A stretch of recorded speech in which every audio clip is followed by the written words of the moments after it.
Hi, yeah, I'm Reflexin, and basically I just finished watching LS and Thorin talk about the problems that were wrong, like everything that was wrong with TSM during the group stages, and the reason that they didn't, magically get out of groups. And I'm gonna be totally honest, I agree with most of their points, but I would just wanted to prove that it's not like an anomaly for someone like Croissant Law to be able to like pick out the flaws and errors in a TSM game. You know, what I mean? In a lot of games actually, like that happened in a pro scene. There's a lot of mistakes that you can see from the third person perspective that when you're in the game, maybe it's probably not as obvious. So in order to prove this, I'm going to I'm just gonna start. I'm gonna go and watch every TSM game that they lost. So I'm gonna watch the first Misfits game, the second WE game, and I'm gonna watch the Flash Wolves game at the end, the ultimate, and then even I'll do the tiebreaker, the Misfits game tiebreaker, and that loss, and I'll analyze every single game, and I guarantee that I'll be able to pick out 99% of their mistakes. Like just watch. Slow against Team WE yesterday, We'll so even let's see start with the how pick well they ban, can do going up and against I'll TSM. explain Flash Wolves, why the sorry, pick Flash ban Wolves, yeah. is And kind Misfits of had a weak. deathless game I against mean, that team. certainly the bans are Those a are little bit incredibly rare at the World Championship. Before this World, the last time a team had okay. a deathless game was back when Tristana ban makes Alliance sense for perfect game Misfits and the Najin Lulu ban in Worlds because, 2014. well, Somehow we had Lulu is 3 in a row priority yesterday. It's in just this an meta absolute currently. whip of J4 is a statistics, priority on but engage really champs, and impressive it's win from so Misfits such yesterday. a And good one of the big flex things about pick that Misfits coming like into you this kind of tournament have that to they were get rid praised of for it, was their especially for a team preparation that's for their like opposition. TSM And I where they love the love to Tristana engage ban from from like say Misfits. So far, Sven Double O or 2 Haunter and and give them 0. that He is really the good hard second engage champ. highest damage And per minute honestly, Double dealer has at this played two tournament games of at Trist before this. He played the 801. game And Misfits are saying, you know against what? I WE think we've had enough and of he Double of played the getting game Tristana. Well, against along Flash with Wolves. that, And the on Misfits both are going to ban games, out Doubles Lulu was and Jarvan, so absolutely taking a couple incredible of those with big power picks off the Tristana. table. Like I would And TSM's response is going to be I to would ban out say that Rakan like as well his as being very mechanics Varus and enabled Kalista.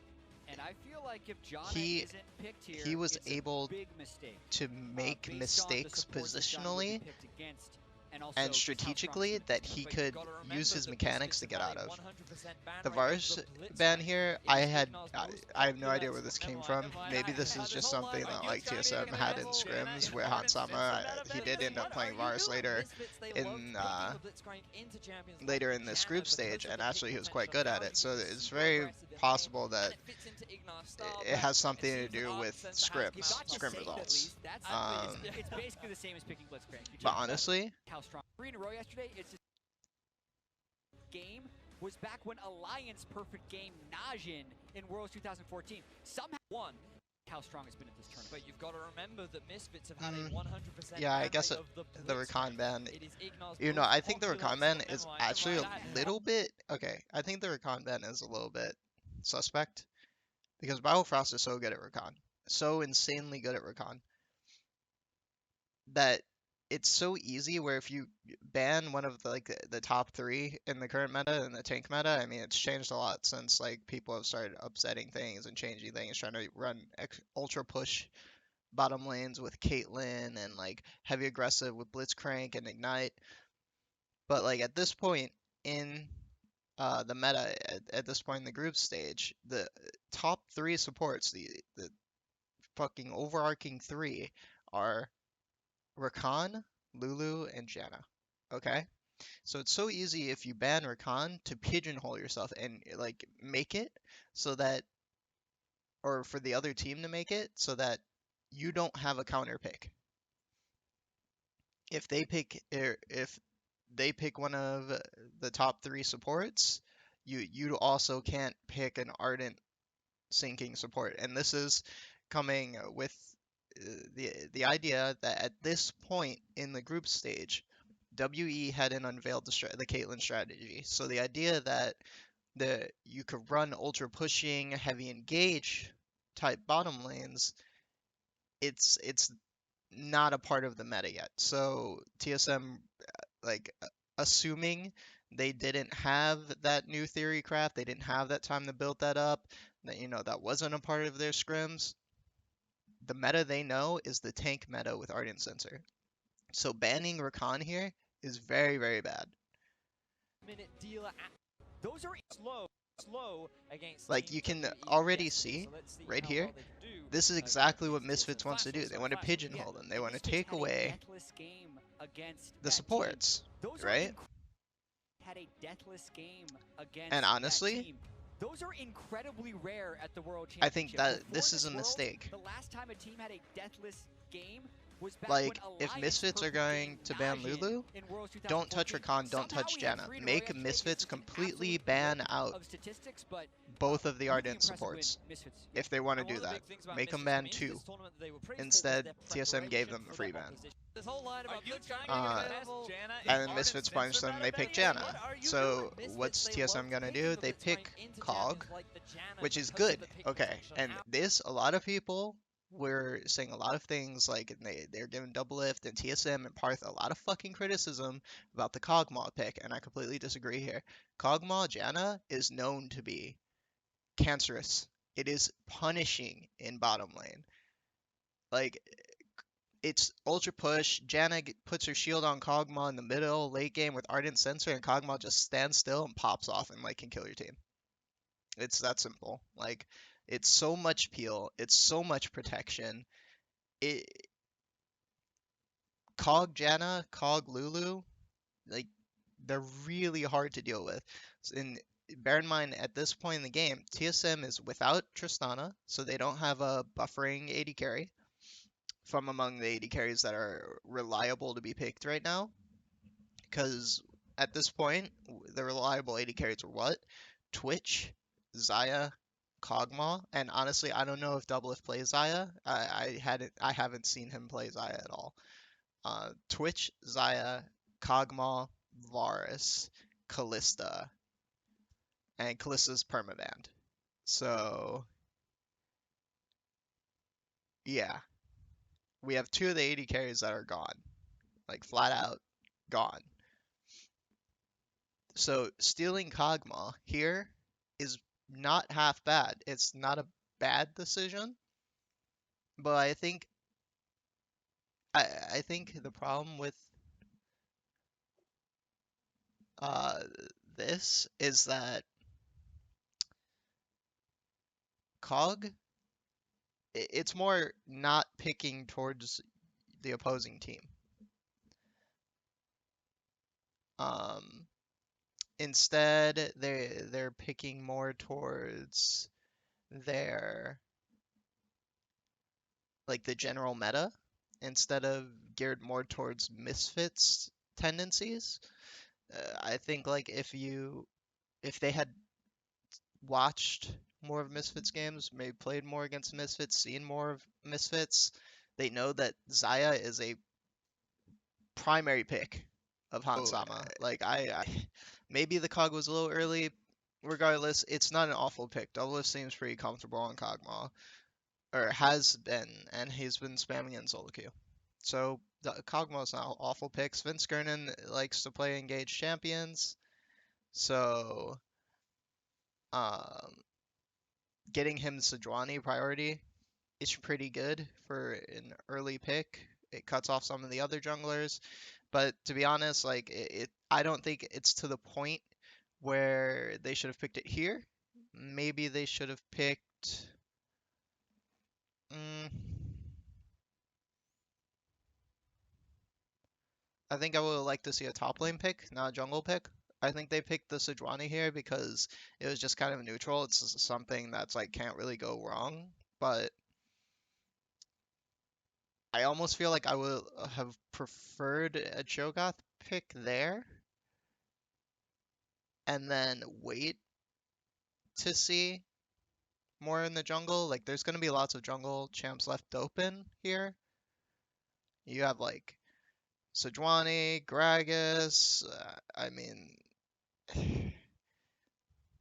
is that really all of them? No. Sejuani, Gragas, Rek'Sai. Even, like, we see Nidalee, Ezreal from C9 if you're feeling adventurous, but I don't feel like those are Sven champions. At worst, you get Sven Skirnin on something he's comfortable with and not something that's extremely strong in the meta. Maybe you pick Lee Sin. but getting him a priority jungle champion right now it's not Now necessary. you can be super aggressive in lane, and it fits into Ignar's style, but it seems that Ardent Center has come You've out got on to top save this time. at least. That's At least. It's basically the same as picking Blitzcrank. You talked about it. All Okay, let's right. just fast forward Strong here. front line, the Gragas And then, first yeah, lane. Misfits Pick. pick And Gragas also, and there's Xayah, another sensor. Don't know how like I to said. grab Nami. That And is Ardent now Center. the reason that this is a problem is because you have Janna Ardent Sensor with Xayah, and like that lane is also really hard to deal with, especially for different reasons from the Kog'Maw Janna lane. Like the Kog'Maw Janna lane is just really hard to kill, and it allows Kog'Maw to scale into um, getting his items by mid game. His two items, his rapid fire and his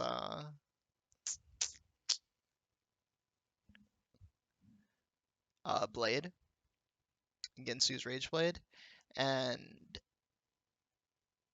just spiking heavily off that with Ardent. Even like a one item spike is possible with Gog. Gensu's Ardent spike with Janna Shield, it it does so much damage. It makes Cog so viable way earlier than he should be. Um, but now you have the problem with Xayah Janna, and the problem with Xayah Janna is they can permanently push. Legitimately, wave clear is insane with this lane. Janna doesn't really have to buffer damage. She just puts a shield on Xayah, and Xayah spams a wave, uses her Q, clears it out, and they can keep you under turret. So it's troublesome to be under turret that long because, and the reason this is troublesome is because if the enemy team is active and they can constantly push you under turret, you have to start looking for an early dive on your bot lane. So I would expect that if I were TSM, that the spot lane is going to they're going to push Kog under turret, and you're going to probably see like a level 6 dive from the mid, maybe even earlier. If Maxlor makes his first roam, maybe Power of Evil will come up with Maxlor at level 3 and be diving this team. So if you're Haunter and you're Sven and Bjergsen even, you have to keep that in mind. Doublelift and Bio are going to be pushed under their turret. There's nothing they can do about it with this lane. Sensor as well, and I really want to keep an eye on how these last bans and picks go, because remember the Misfits was one of the teams that debuted the Trundle. You're up against Sejuani, who gets just an absolutely ludicrous amount of free defensive stats, and if you can alter while The that's benefit still of this active, draft so far, though, is that Maxlor's not playing a really punishing jungler. Sven is going to have a lot of freedom to farm, and he's a very farm-oriented jungler anyway. Like, usually if you're playing a super early jungler, I think Gragas is... He's not like a Lee Sin. He can't go and invade Sven and really punish him for picking Sejuani, which is a really passive jungler. How they end up dealing with it. Cassiopeia banned out by TSM means they are thinking about that mid lane. Misfits taking Gnar out of the pool as well. And okay, the Nami pick from this Nami pick, I hated this pick. Absolutely hated the Nami pick. Like, I get what they were trying to do, where they figured it's kind of like a Lulu. It gives you a heal, you can put Ardent with the heal, gives you a speed buff, but also you can buffer people away. You know, you can bubble people, get the bubble with the slick, maybe you get some damage. But mostly like you can slightly peel maybe one person off of the cog with Nami. But that's just not the case. Nami is like a really bad support for peel oriented support. Like Nami is more of a support if you're trying to punish, like moderately punish a lane. It works like Sona in that respect, where like you're allowed to play Ardent, but mid game you're less of a peeling your late game AD carry support and more of a utility, buffer utility. You know, you get a slow, you get a knock up, maybe you get a couple or a slow knock up, a couple knockups actually, a little bit of extra damage, speed up. It's really not like what a Janna can do, where she can push the enemy team away from the AD carry, or what a Lulu can do when a Lulu gives the AD carry like an extra 400 or 500 health and just makes them a tank. Or even I would say Rakan, where Rakan can literally taunt like any engagers or just the backline of the enemy team, and it allows for positive engage and disengage for your AD carry. Nami is not really that champion. I actually would have preferred to see Karma.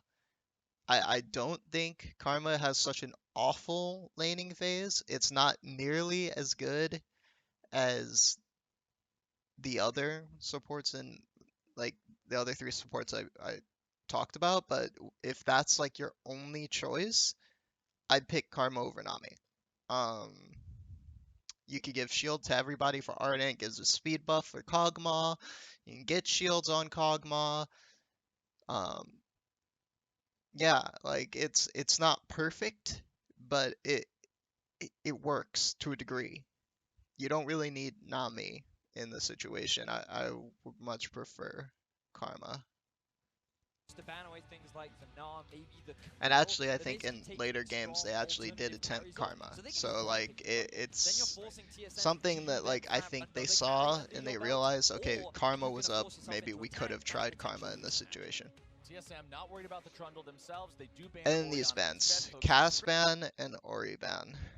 Okay, so Power of Evil has played Cass, a lot of Cassiopeia and Orianna, and he's pretty renowned for his Orianna, but not for good reasons, in my opinion.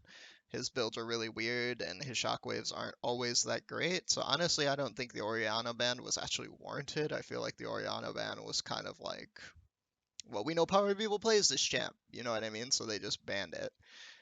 But in actuality, I think forcing Power or kind of giving him Ori, like letting it dangle out there, make them think about it, is a much better decision for TSM in this situation. There's a lot of ways to punish an Orianna right now. Orianna's not as strong as she once was. Um, yeah, it's kind of immobile. The damage isn't overtly high in the late game anymore. Yeah, she is engaged with Gragas, but perhaps they just wanted to stop excess shielding on Xayah and get like Janna shields and Ori shields, and then like you're in this crazy clusterfuck where no one dies. That's definitely possible, but I still don't think it was a worthwhile ban. Actually, in this situation, the thing that I would want in this situation is to like any more engage from this team. I would like to take that away from Misfits. Like I would ban Maokai 100%. Maokai is useless against Xayah, so you can't pick it. And you don't have the peel for a Maokai from your composition right now. If a Maokai just twisting advances on a Kog'Maw in a team fight, that's a dead Kog'Maw. Maokai Gragas, Maokai twisting advance, Gragas body slams and casts him in to your team, Kog'Maw's dead. There's nothing you can do. He can't save himself. Um, Also, like, LeBlanc is pretty glaring here. Like, right now, Misfits, even with the Janna power spike, they're Janna and Xayah late game is not hyper late game. You know what I mean? It's strong, but it's not the strongest. So you're more pushing for like a 3 item, 2 item mid power spike against a Kog'Maw. They don't want to go late against Kog'Maw here. So I would, instead of scaling mid champions like Ori and Cass, I'd rather see them take away early mid champions. Like LeBlanc, for instance, which they end up picking, and it ends up really, really dumpstering them. Even Rise, I would like to see no Rise from Misfits. Like I would rather see TSM ban Rise and LeBlanc just on the off chance that Misfits possibly can pick those champs and cause these mid-game rotations that you don't want to see when you have a passive farming jungler and a Kog'Maw that needs to farm up. So I would definitely rather see them take away LeBlanc, LeBlanc Talia, or LeBlanc Rise. Those would have been better champions. Even Syndra. Syndra is a good champion to ban right here. Just get rid of it. You don't want any more chances for them to just one-shot your Kog'Maw. As soon as you give them that, you're in trouble. Because you don't have the peel for that. You don't have the shields. You don't have the potential to protect your Kog'Maw from that type of burst. Strictly on the mid lane in the second phase of the bans.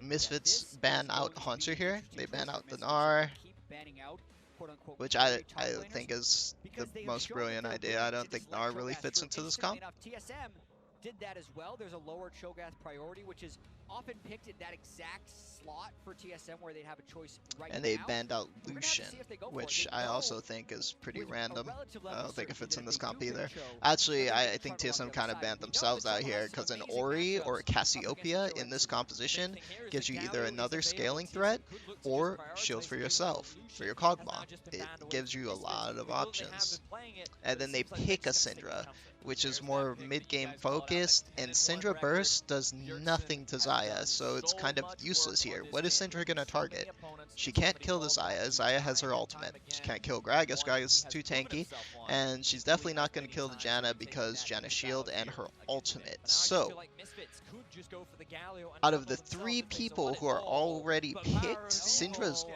awful. wow. Time for one. It is just awful right here. It does absolutely nothing against what you see in their composition. It's just, there's no reason to pick it. And on top of that, why would you pick your mid laner, one of your star players, when you have last pick? Counter pick him. You can counter pick the mid lane matchup. There's no reason for you to sit there and start banning mid laners when you can counter pick mid laners. You have so much open, so much room to breathe. Unless like Bjergsen just wanted Syndra for some I have no idea why he would just want Syndra in this composition. Syndra is completely useless. Is completely useless in this draft. I would say if there's any finger to point at Parth about this draft, Nami and Syndra they are awful picks right here. They're completely useless. And the Shin comes in from Misfits, so you know they get extra shielding for their Xayah. Syndra Burst becomes even more useless. Even more useless. Nothing will die to Syndra this game. She can't kill anything. 1-3-1, flanking, trying to get on top of the Cinder. That's what Misfits is going for, and not late game. They're And the actually LeBlanc pick ceding comes the late out. game over to TSM, LeBlanc pick. putting themselves on a Syndra clock. LeBlanc is a Definitely decent bold by matchup. Misfits, 'cause we It's know like TSM not that bad does for so well either in those side, big but late LeBlanc game in the team fights. COG That's what we saw them is be able to a succeed terror against the matchup. Flash Wolves when they fell behind So early. You're saying to TSM, Misfits we seem know your they game, they we know have your element. really good engage. They're setting up if you notice, they're setting up for exactly what I just said. A very early level 6 dive. Right here. They got a LeBlanc. LeBlanc is fantastic at diving. They have Gragas. Gragas is fantastic at diving. And they have Shen, who is fantastic at diving your bot lane. So they are just setting up for a level 6 gank. They're going to 5-man at level 6 and try to take the turret. You knew that could happen. You knew that could happen right off these 2 picks. These 3 picks. They were screaming what they were intending to do. So you already know what they're playing into, and then you gave them these picks, which enables it. It forces their comp into that. Now, I mean, a lot of people, maybe they're trying to play around it. Maybe because they know that strategy, they've decided that's okay. We're going to play passive. We're going to keep our mid laner moving in the bot lane side of the river. We're going to keep Sven playing on the bot side of the map. And we're going to make sure Haunter never TPs. Doesn't blow his TP. If you get shoved back, walk to lane. Because he's always going to be necessary if a dive occurs. He's going to have to TP in. We think we can beat you with And our TSM strategy picks first. Renekton, Yeah, and I think that's why which... they're going with Renekton against the Shen to help bridge that early game to late game. I think that's a really Okay. There's just so much wrong here. There's just so much wrong here.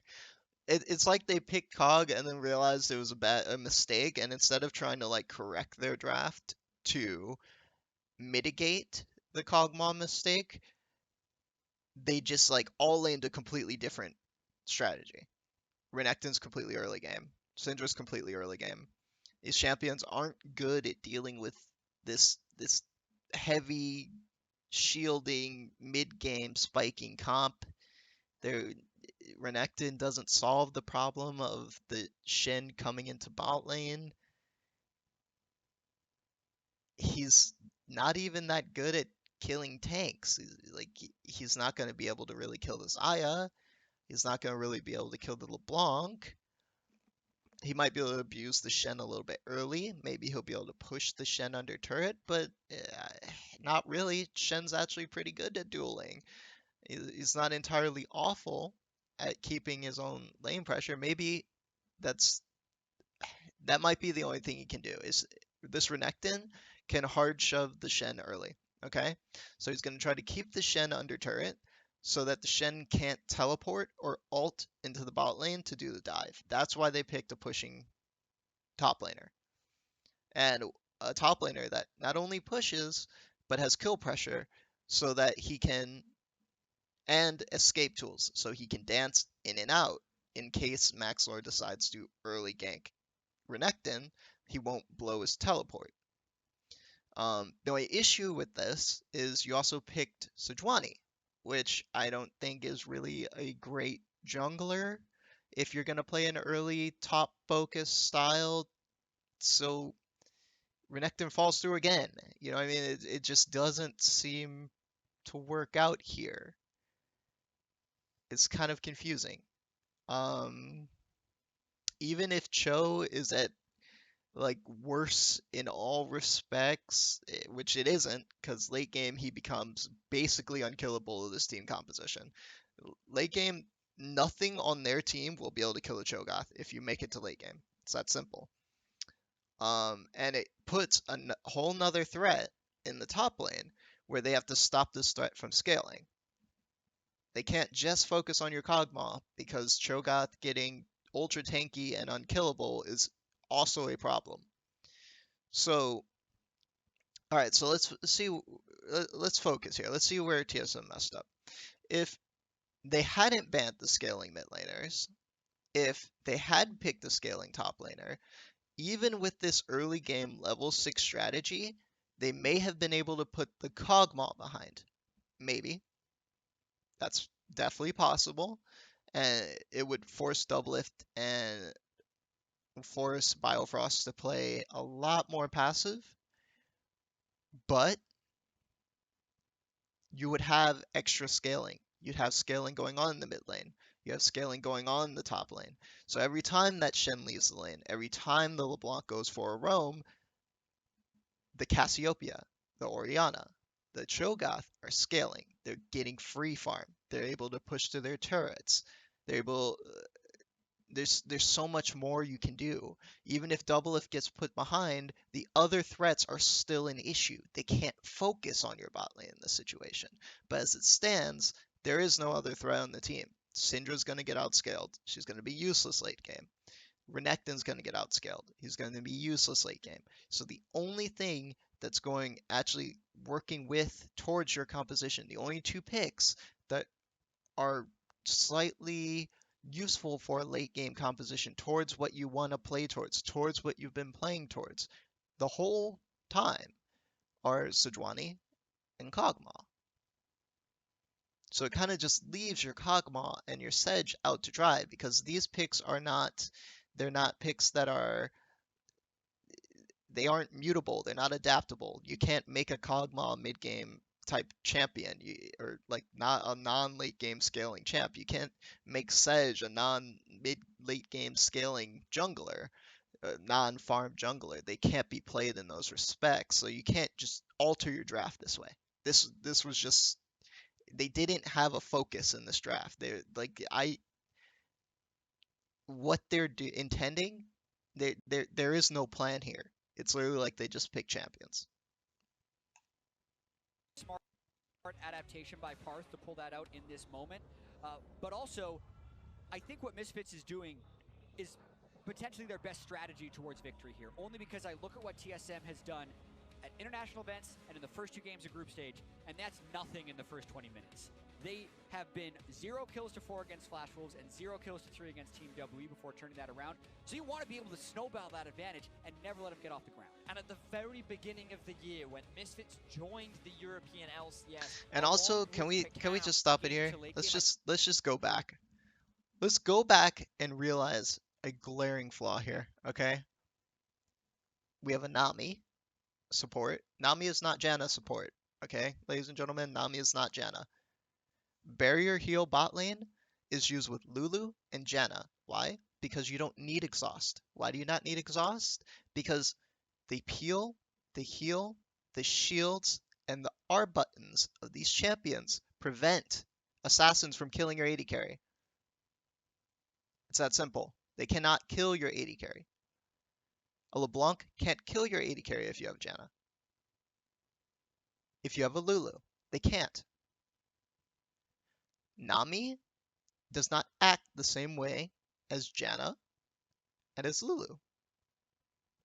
It doesn't. So why are Doublelift and Biofrost running barrier and heal summoners? They shouldn't be. Doublelift should have heal. Biofrost should have exhaust. They need an exhaust. No one on their team has exhaust right now, and you have a LeBlanc on the other side of the map, and you don't have enough peel for your AD carry, who is an immobile AD carry that needs to stand still and auto attack to win. So where's the exhaust in your composition? It should go on the Nami. Nami needs exhaust. That way, in the mid game, maybe you can't peel the LeBlanc off, but at least you know that if you fight around the exhaust, you can still win the team fight. Kog'Maw can't get instigated. Why? LeBlanc can't kill him. She jumps in, she gets exhausted. It's amazing. And with, you know what? Just a side thought. With a LeBlanc picked, 3rd pick, why is your 5th pick Renekton instead of Maokai? Even if you're not going to go Cho'Gath, Maokai. It's a great champion against LeBlanc. An insane champion against LeBlanc, and it's perfect for your Kog'Maw. Perfect. It gives the Kog'Maw a nice room to breathe, a nice route to work around, and if the LeBlanc dashes in, the LeBlanc doesn't dash out. That's what Maokai says. As soon as she jumps in to try to execute your Kog'Maw, she's stuck there in the team fight. That makes your Syndra useful again.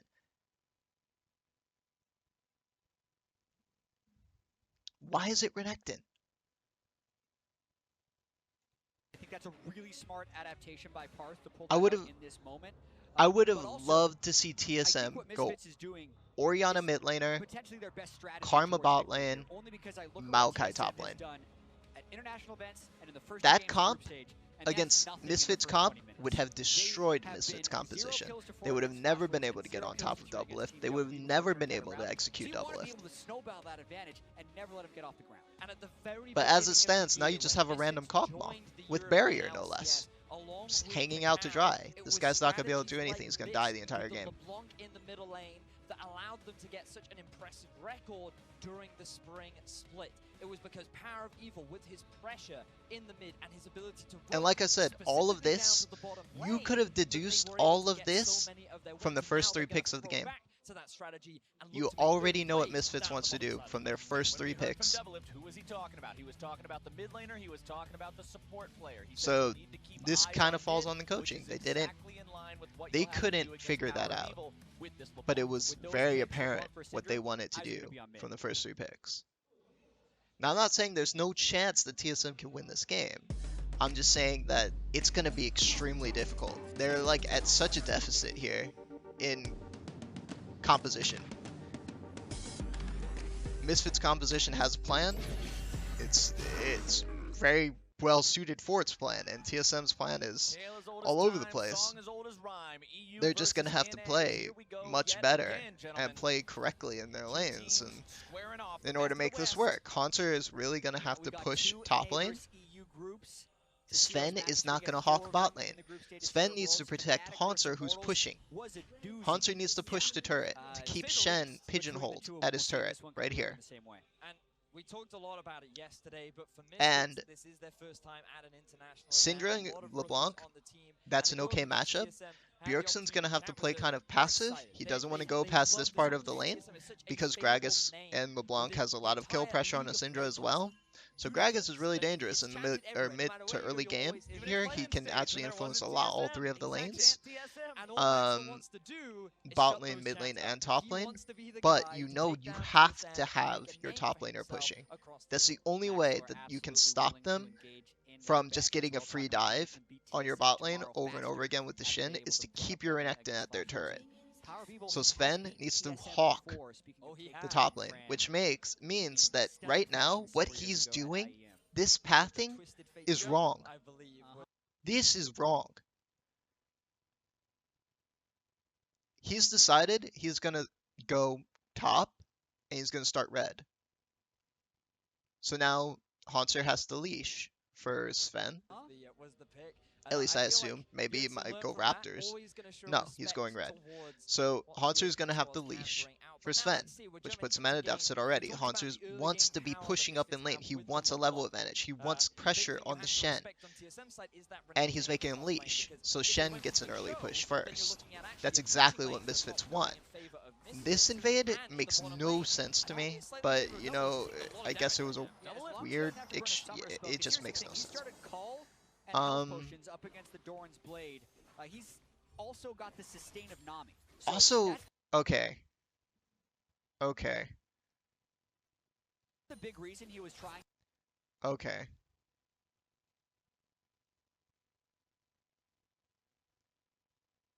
to take an even health trade there. What? He's on a slightly less than even health trade. Everyone?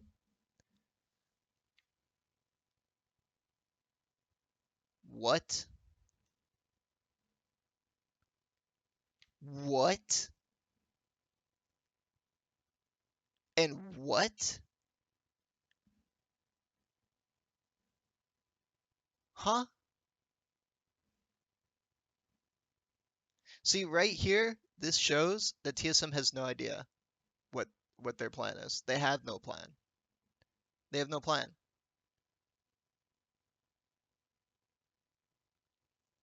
You know your Kog'Maw, that actually not only do they not have a plan, they don't know what the enemy's plan is either, that's already frightening, okay? You know the Kog'Maw is gonna get dove. You know your bot lane's gonna get dove. That's what they're setting up for. That's what this comp does. They want to dive you at level 6. Why does he have a call? Call is the weakest laning item for an AD carry. It makes you hyper squishy. It makes engages on you super easy. It makes you will pop like a fucking balloon. This dive is gonna work 100%.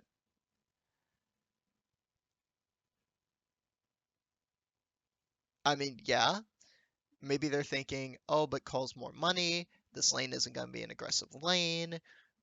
You know, in the end, we're just gonna sit there and farm off, and then I'm gonna have more money because I got Cole. But you're gonna get dove at level 6. So, the extra health, extra maybe block potential from Doran's shield seems pretty good right here. Even if you were to pick up, I don't know, maybe a Targon's on Kog'Maw, the extra health, lots of potions, you won't get poked out by the Xayah, and the shield on the Xayah, the entire lane. I mean, Nami's probably going to stop that poke anyway, but on the attempt that they do dive you, you got a little more health to work with. You know what I mean? You got a few more potions to work with. That's a little, that seems better. Seems a lot better. That's another reason the invade was kind of suspect, because What happens if Doublelift does have to blow his Flash Slayer? What happens if Doublelift does have to blow Barrier? What happens if Biofrost is to come up and blow Heal for Doublelift's Invade? And what ended up happening is Doublelift had to blow his Potion. So once again, now he's looking real squishy. It's looking real easy to kill, man. These are crazy mistakes. And look up what's happening in the top lane right now. Shen's got the early push on the Renekton. So now the idea that, you know, Renekton's going to turn this reversal this lane is kind of up. It's kind of out, right? Shen's going to hit level 2 quicker. He's going to stop the Renekton level 2 push, which, you know, that's what they needed. They needed Renekton to get an early lead and Renekton to push him or Shen under turret, force him to farm under turret, to slow the Shen level 6, and at the same time, make it seem a lot worse to just Shen ult down there. Maybe they'll lose a turret in response.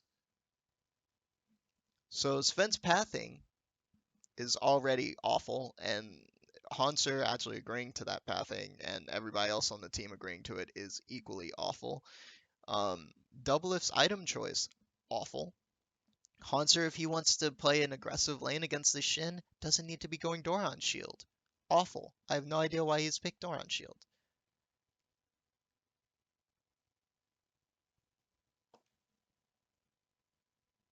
There's just so many. I'm like 10 minutes into this VOD, and I'm already sitting there like questioning life and whether these guys actually play League of Legends. Just trying to get some cheeky poke in there. Nami's ebb and flow should do plenty to keep him topped off as this lane goes on. Now look at Maxor's pathing. He started here, went to Raptors. He's going to go up to blue, and the first thing he's going to do is gank top. Why? Because he wants a lane priority for Shen. Why? Because they're going to gank bot lane at 6. So what does he want to do? He wants to force Renekton to flash, and he wants to force Renekton under turret. Maybe force him back. That's the optimal thing. If he forces Haunter back, and then Haunter has to TP back in the lane, that's fantastic. That's perfect. That's exactly what you want. You want to make it so Haunter has zero choice to come back and respond to a TP. Alright, so let's see how this plays out. Be losing 2/3 of your health at the start if you can help it. He does get plenty of damage down onto Hans. Sven's headed towards bot lane. This bottom lane. We were talking about the low-key flame, saying, oh yeah, Ignar tried out, but Biofrost beat him. Let's see if Biofrost can beat him here where it really matters. The big thing you've got to be careful of, though, if you're a Nami, is your mana consumption, because it's a pretty expensive skill at level 1. Your mana pool Another reason I don't understand why they did this pathing. Sven Skirnin, his gank on Shen, like, I don't know. I almost feel like Sejuani Renekton is better 2v2 than Shen Gragas. As I do. it means that you don't have that You same do more level of damage, your stake abilities as the have more impact. Doublelift is going in a very dangerous line. If they were to fight 2v2, if I'm Sven and Haunter, I'm happy with that. I feel like they would come out on top. They win that trade. Because you're not expecting to get all in by a Janna lane, but you got to be careful But about what can he do here?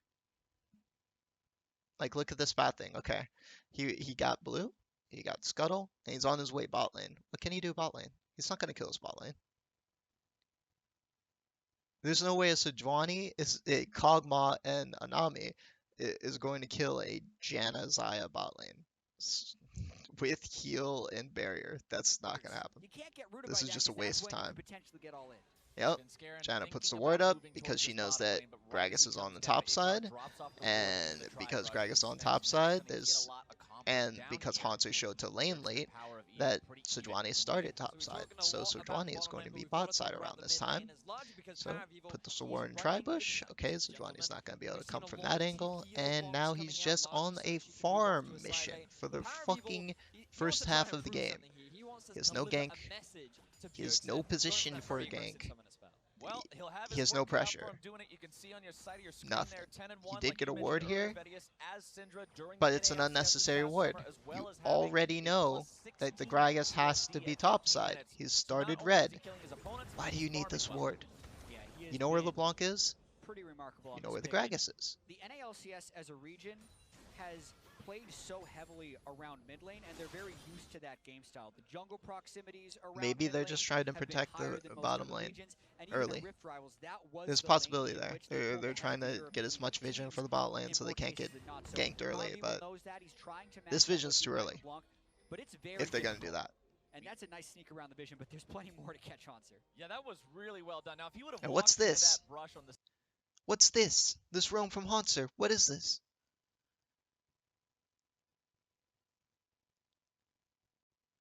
What? side there and managed to come all the way around through the vision, that would have been insane. Knows that. He's trying to match that.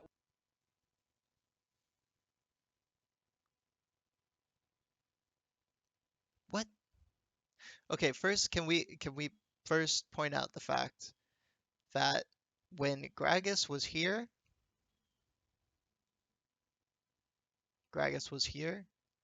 at this is a gank timing. It's 3:30. You know that he's done with both buffs. Your jungler's done with both buffs. There's no way he's not. Hunter has no ward. He has no ward here and no ward here.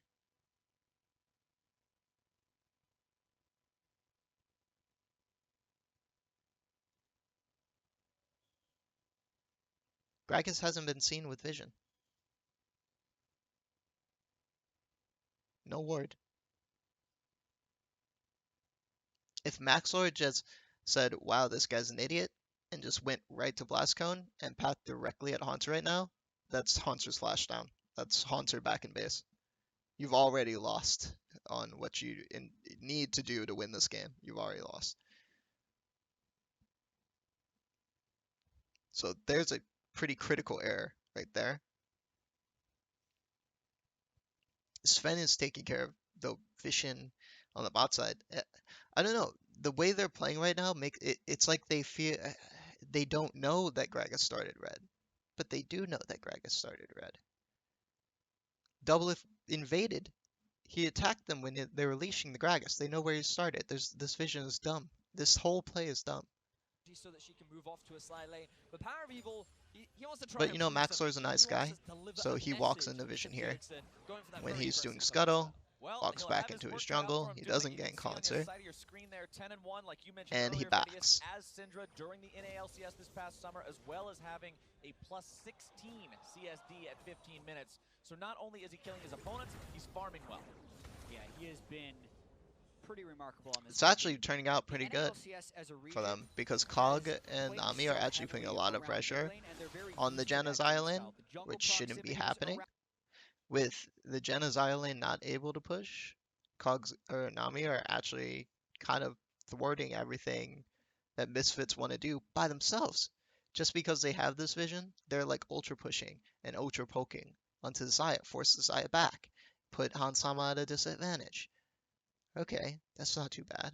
Maybe you don't need the Renekton push right now. If your bot lane is going to push, your bot lane is positively trading, your bot lane is winning. So everything that you expected to happen, well, it's not working out the way it's supposed to work out. You know, Zaya Janna's supposed to get the early shove on these two. That's not what's happening. They're getting poked out, they're losing in lane. Okay. So now that you're on that board, where's the shot caller? We're on this mission, we're on this game plan. We know that Cog and Nami are not getting forced out. They're doing okay. They're doing fine in lane. They're up on CS. They're pushed to the turret. We don't need Renekton at their turret. Because now you have a problem for Sven Skirnin, right? Renekton's here. Cog and Nami are here. Neither are really warding for themselves. We don't know where Gragas is. And we know that 6 is quickly approaching. So unless, as soon as 6 happens, Cog and Nami intend to make a back instantly, I just don't know. Like, this Gragas could be anywhere. He could be here. He could be up here. They don't know. but they're playing hyper aggressive, and their jungler is not even on the map right now. So I don't know. That's super dangerous against like any other team that's not as bad as Misfits, and Misfits are a decent team, but they're not like Longzhu. Okay, like if this was Longzhu, one of these lanes would be dead right now. Like this game would be over. Around mid lane have been higher than most other regions, and even at Rift Rivals, that was the lane in which they pulled the head of the European I do teams. like the way In Bjergsen's more playing. cases than Bjergsen not. So currently is the Power only one People that's knows in that, lane, trying to playing manage his lane that right. He's letting the LeBlanc get a little bit of push priority. He's not over pushing. He's not pushing past the river. He doesn't want to take the chance that he's going to get ganked to cause more problems for the jungler. Where does Sven have to look? He's saying, I'm fine at mid lane. I'm just going to farm. Don't have to worry about Gragas. They're not going to be able to kill me. I'm good. And then this happens. LeBlanc, but it's very He gets the difficult. push. And that's a nice He leaves around top vision, but there's lane, plenty more to catch on. and he Yeah, that moves was towards really well done. Now, mid if you would have lane. walked into that brush on the side there and managed to come all the way around the There's division, that would have been nothing. insane. He could get nothing on this LeBlanc. There's no way they're gonna kill this LeBlanc. So that pathing was extremely stupid. They're never gonna kill that LeBlanc. It relinquishes pressure top, so maybe he figures, okay, well, bot's pushing. I don't want to be pushing anymore, so he just wanted to leave. If that's the case, honestly, why roam? Just back. Back, get a buy. That way you're catching the wave.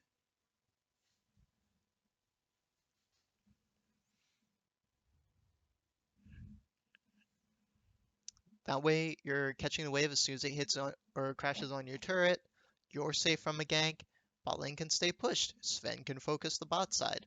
Maybe that's their intention. They want to mirror the dive. And that's possible. Maybe early with they can I don't think they win early 5v5, but maybe that's what they think. But the way Sven's pathing and with this Haunter roam, it seems like they're actually trying to give mid priority, which I just Haunter should be down here or up here. They need to pick a lane. Either he picks top and he's going to focus top and let top shove and get lane priority to keep the Shen from moving, or he's going to pick bot lane and he's going to camp bot lane and allow them to shove, which they seem capable of doing, and get lane priority, and then prevent ganks from Gragas. You know, if they're going to do this way, Bjergsen also has to play to the right of the lane. He needs to be hovering this side of the river, and Hanser needs to be playing back at turret and holding his TP the whole laning phase. Can't hold it. He cannot use his TP, which is why this roam is awful. This roam should have been a back. He should have got his item, came back to lane, caught the wave. That way he doesn't miss experience, doesn't miss creeps. But instead, he is going to be spotted out. Power of Evil not too worried about this one. It's so difficult to gank a LeBlanc. And Sven's just, he's taking camps. I mean, he's getting vision. He's trying to find the Gragas.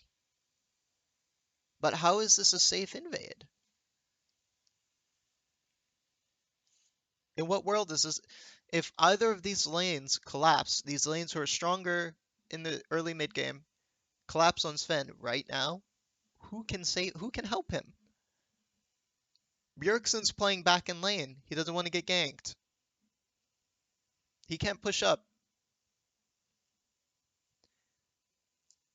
Xayah just came back from a back. He just got boots so he can roam easier. Just came back from a back. They pushed Kog Nami off the turret. So now they're in the middle of the lane, which means that Xayah and Nami have more priority to get into the Gragas jungle. This is an unsafe.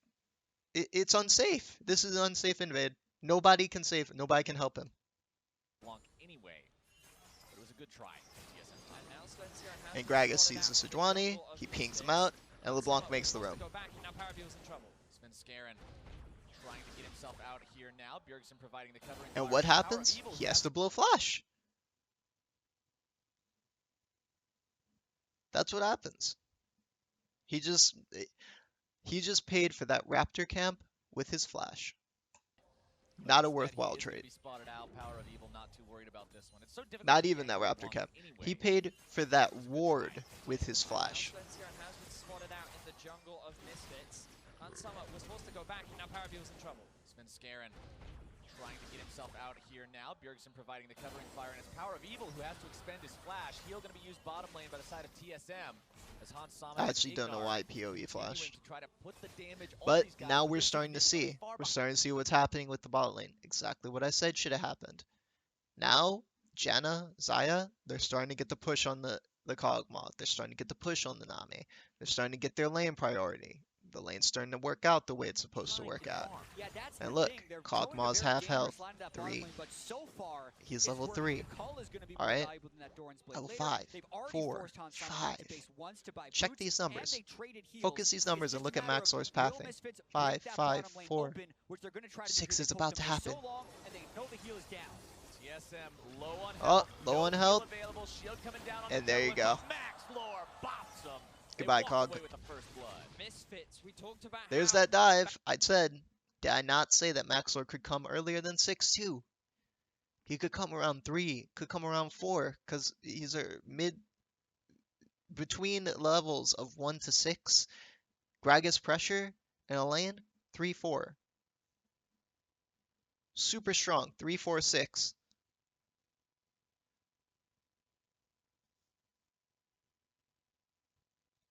back in the day when So, what happened?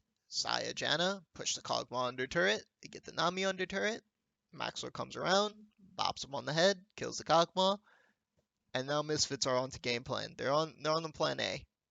And they have the Shen pushing, he has priority in lane. Bjergsen just took it back. Sven Skirnin's on the top side of the map, doing Lord knows what up here. He wasn't around the bot side. He didn't have vision for the bot side. They've switched between 3 different ways of playing this game in 5 minutes of the game. Like, they didn't have a plan. There was no plan here. Their team doesn't have a plan going into this. They're not reading the team's comp and playing their comp accordingly. It's not happening. And it's just putting all the lanes at a deficit. It's putting Bjergsen back in lane. He can't get any roam pressure. It's putting Renekton back in lane and down on CS. It's putting Kog'Maw dead in the grave, in the dirt, 6 feet deep.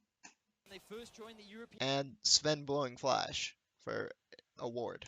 LCS like to play around bot lane, and Doublelift plays a little too greedy. He sticks around too long. Sven wards again. He's warding jungle camps. You know where Gragas is. Okay, so now they're trying to get priority for the top lane. Sven's gonna stay around top lane. It's kind of mute at this point because Cog's already died, so they've already done what they came there to do. They've already killed the Cog. They've already given the Xayah a little boost in lane. Gave her priority. Gave her a better buy. You know what I mean? Like, they've already accomplished it, but it should get worse from here. With the flash and then autoed him in the face, so overly greedy by Doublelift. It's what leads up to this gank that TSM needs to criticize for. And you can see here, good knockup from Ignar as well. There's very little Boop. Doublelift to do. He's the Baron, but there's no need to flash. You're just wasting some of the spells.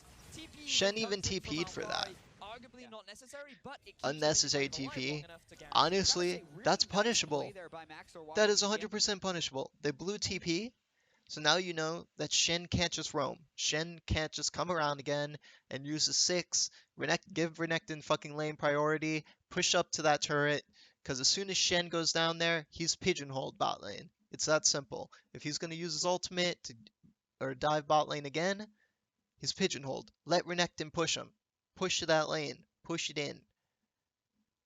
Kog'Maw, Nami, play passive. Renekton, Sven, stay top. Push that lane in. Again, flashing to the instant body slam to make it around the minion wave. And Okay, actually I'm get starting that to like CC so this. I Double like couldn't the flash the vision body they're slam to pushing potentially get away. for Hanser Send a message into the to top Hanser lane. to prove that he is a world-class I jungler. liked Sven being top originally, and he should be here, not here right now. Sven needs to be at his Krugs. I don't know why he backed and went to Gromp after placing all this vision top. He needs to be here.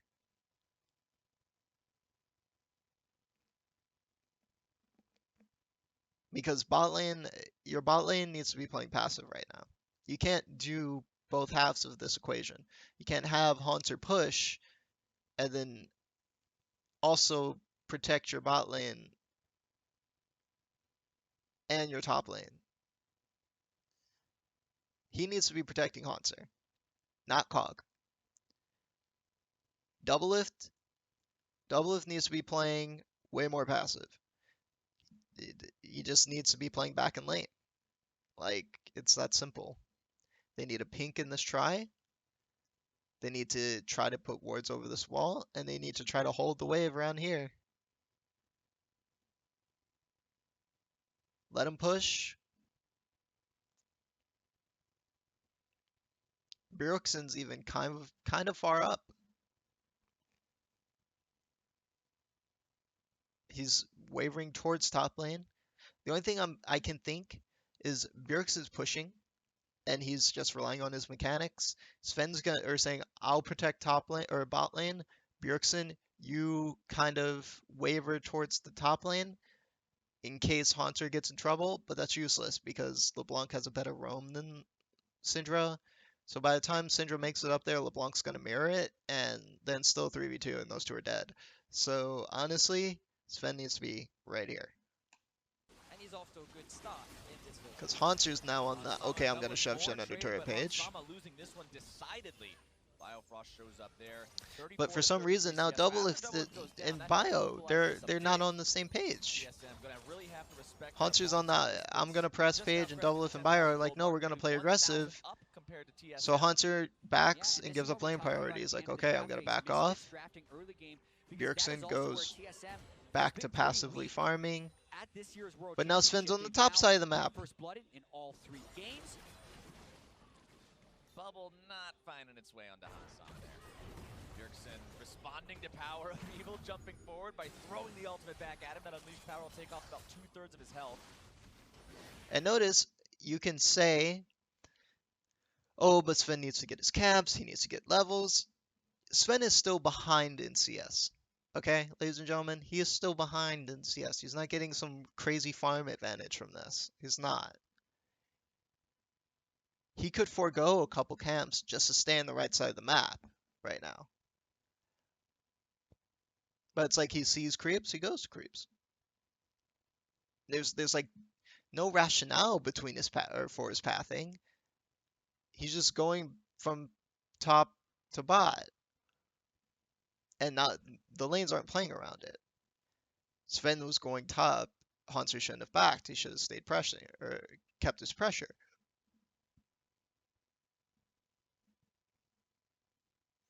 Sven leaves bot. Doublelift and Bio back off. So something's not syncing. Something's not on the same page. Power of Evil with the corrupting Maxler's potion of at bot power lane. charges, so it'll be hard for Saya him and to Janna Hansama have with a lane lot of damage push. here in the bottom lane. Yet LeBlanc again, has Doublelift lane runs push. out of Bio Arcane Shen barrage just time as backed. Hans walks up. And look at the mana on Biofrost. It's going to be harder for him to continue that kind of level of trading as Hansama and Ignite continue the push. Also keep your eyes on the vision towards the bottom lane. Okay. Alvari is now Maxler's level headed 6. towards mid lane. Gone for a very early Bramble Vest to make the laning phase a little bit easier, but he's actually This was ahead of actually a Hanser pretty good in call. terms of the 1v1. Yeah, could be coming. Nice dodge. It's a Max questionable Lord trying to call. Okay, so this was decent because they know Shen has no TP. So if Shen decides to go in and join in on this fight, he's stuck there. And Haunter has TP. So he's like, okay, I have the buy. We're if Shen TP or Shen comes, I can mirror it. You know, go ahead, go in. Bjergsen just hit Bjergsen 7.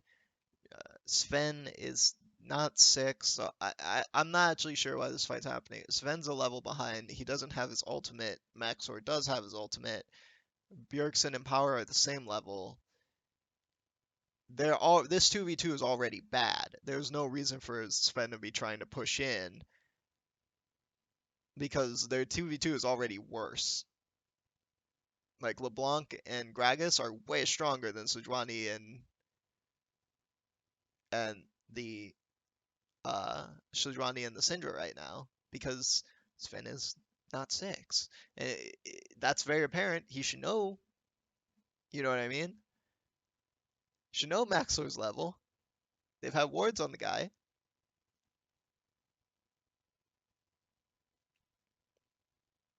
So why is he aggressively invading? It's another fucking awful invade from Sven. And guess what? He's already made one of those. So he has no flash now. So he's gonna die. 100% going to die. Haunter just wasted his TP against a Shen, and they didn't keep clock of the Shen TP timer, obviously, because, by the time this is all said and done, Shen's gonna have another TP, and Haunter won't have one for the full duration. So, or at least 75% of the duration, which leaves bot lane completely vulnerable again. So nothing good is coming from this. Honestly, in this situation, Bjergsen should back off. Haunter should not be TPing. Sven should die. The best decision in this situation is to cut your losses. But they full on replied and just, I think they're thinking we can outplay it. You're not going to outplay this. Even take into account the bot lane, Jenna has roam priority. Nami's stuck in the back of her lane. She can't leave. Kog is CSing on her turret. She can't leave. Xayah could leave the lane anytime he wants. They've already pushed the lane up to the turret. They can move. This bot lane can't move. If all goes to hell, this is still a 5v3. You cut your losses. You don't TP. You don't try to save Sven. You walk away from it. Sven shouldn't have been that pushed. He's gone. Haunter cancels TP. Bjergsen backs off. Janna was roaming up, like I said. Xayah was roaming up, like I said. Nami's probably going to ward over this wall just to get vision of that roam. But Haunter already using the TP, even with the cancel TP, which, gives them, I guess, a lower cooldown on it, is still awful. It's bad. Shen's TP is going to be up before Haunter's now. Now the TPs are really desynced. Haunter has made the mistake. He's used his TP for no reason. And now they're going to get a full gank bot. Now they're going to dive bot, and they're going to be able to fucking kill Bio and kill Double Lift, and they're going to push on this turret. By power of evil. TSM, they try to go for an early skirmish in the river, and they get very quickly punished by that of Misfits. Yeah, you have to respect the Shen when it's level 6. Making those invades becomes more and more dangerous. Invading without a flash, he wanted the vision. And as I say that, look at that. LeBlanc pushes the lane. Gragas is on his way to the try. LeBlanc is walking down. He's on his way to the try. They know Sejuani's dead. There's no way that Sejuani could be here. Bjergsen's pigeonholed under turret. Haunter has no TP. Yet Double Lift and Bio are still in lane. They're still in lane right now. If you're Double Lift and Biofrost in this situation, even if they don't realize it, their whole team should be screaming, back off, leave bot lane. Give them the turret priority. Leave bot lane. You can't be there. As soon as the TP is blown, knowing the TP timers, as soon as Power Evil push the lane, Sejuani is dead, there's no one to protect this bot lane. They should not be here. They should be all the way back here. They should have pushed and backed. Maxlow, he's on his way bot as well. Here you we can go. see Hanshammer and Igna already a big trade. They're trading. TSM's gonna fall into the same trap twice. Maxlore comes This wasn't down, even moving necessary. around, and Hansama could have killed him by himself, but now, you know, they get bio too. Yep, 4-0 There you for go. Misfits. Such a classic Misfits play. We haven't seen this from them in so long, but it feels like only yesterday that they're able to pull this one off. 4-0 in favor of Misfits. Bjergsen pushes the lane. He's not safe to put any pressure on the turret. They get nothing in return. They can't get anything in return for this. There's a fucking Infernal Dragon, which they should have been playing around. Like, knowing that there's an Infernal Dragon, they should have been playing towards this roam this whole time. Because they can't give up this Infernal Drake. As soon as they give up the Infernal Drake, they're giving this mid-game power spiking comp even more of a lead. Even more of a lead. They're already stronger than you at mid-game. And you're going to give them an Infernal on top of it? And 4 kills? A gold lead, an Infernal, probably first turret? No, this game's over. This is the play that we saw earlier on Maxlore. He has This was so dumb. That made zero sense. Yesterday, TSM, they respected the Shen. That was just awful. That made zero sense. Paravival's very quickly able to roam around, and I feel like, this is the play down in the bottom lane. Exactly. Yes, they're trading poke, but Ignar also is level 6, so he can just ult to heal Hansama up. It's a beautiful bait. Barrier plus ultimate. Don't even use the summer spell here. And then Maxor doesn't even touch double if doesn't want to take another kill. Power of Evil comes in as well on the end to kill. And I actually like. Very strong at the end as well. I actually like that they gave Power Reveal those skills. Did they give them both? I think they gave them both. Barrier plus ultimate. Don't even use the summer spell here. No, they gave Hansama double lift and Power of Evil Nami. Power of Evil also got the kill on Sejuani. So now they have a power spiking Xayah. She's gonna hit her power spike quick. The Essence Reaver is coming up probably in the next buy. And double is pigeonholed into a really weird buy. He's not gonna get his Rage Blade. There's no way he has Rage Blade yet. Power of Evil just finished Gunblade. That's literally what those 2 kills just gave him. Hextech Gunblade, which means he's going to be moving, and has kill potential on every single person on the fucking map. So look out. Shen's TP, still up. Didn't even have to use it. His ult's almost off cooldown. He's going to be able to join in on Power of Evil on any of his ganks. As soon as Power of Evil comes back from his buy, as soon as the Xayah comes back off their buy, they have full priority of this map. Expect 1, 2 turrets to go down immediately. Like, it's probably going to happen. Bjergsen's going to have to play super far back. They're probably going to be able to take Bjergsen's turret. Even they're going to go, if I were them, I would go bot, dragon, Bjergsen's turret. And if I'm TSM, the only thing you could possibly do is try to reply with like a Rift Herald. Watching Maxlore wait for those 2 caster autos to hit the Cog Mob, making sure maybe they'll Maxlore's pinging bot lane. He's saying, okay, we know we can get him again.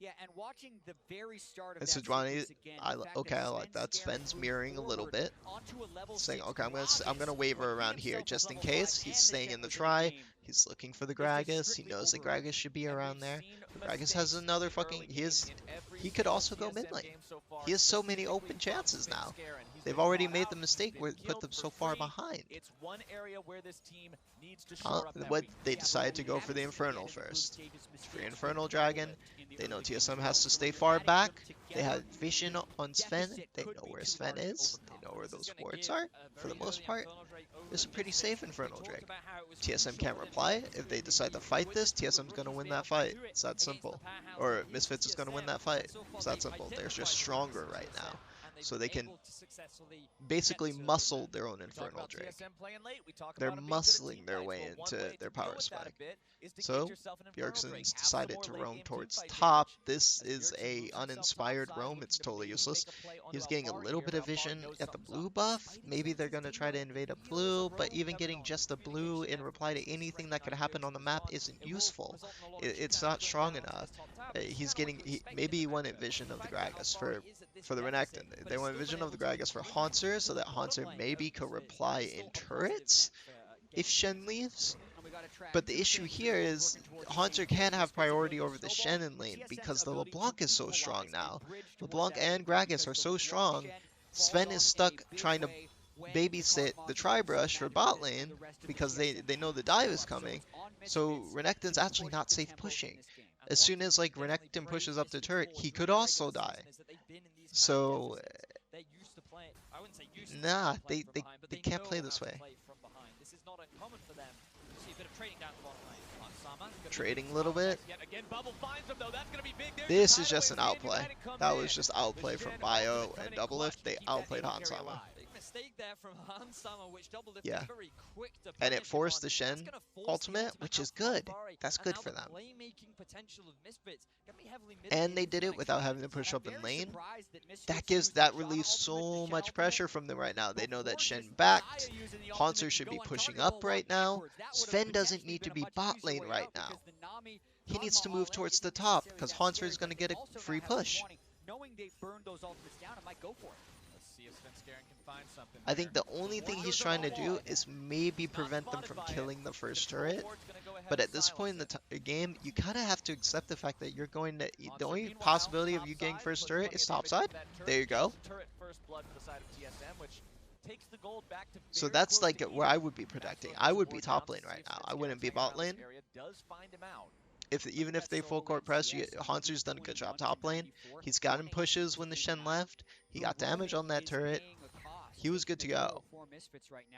If Sven is topside right now and Doublelift and Bio are just letting this turret, they could get a Herald right now. That would be great. All of a sudden, they've turned something that was pretty bad for them into a pretty good scenario, and not because of necessarily anything that happened strategically as much as the fact that, you know, Misfits make mistakes. They made mistakes, and they gave them the opportunity, but they didn't capitalize on it fully. All they did was trade turrets, and it's a position where they shouldn't have even been able to do that. But they could get a Herald here. They should have had the Herald here. That would allow them to even up the second turret that's coming from this. In their playstyle once they get into the late game. That matchup against Flash Wolves, it took them 40 plus minutes to be able to finally close that one out. And like even with Sven there, even with Sven in the bot side, it didn't do anything for Doublelift and Bio. As I'm saying, there was no purpose for him being there. Because they had to back off that turret anyway. It was gone. It was a done deal. That was foregone conclusion, man. They shouldn't have been there in the first place. They needed to be way back. They should have just backed and got their item.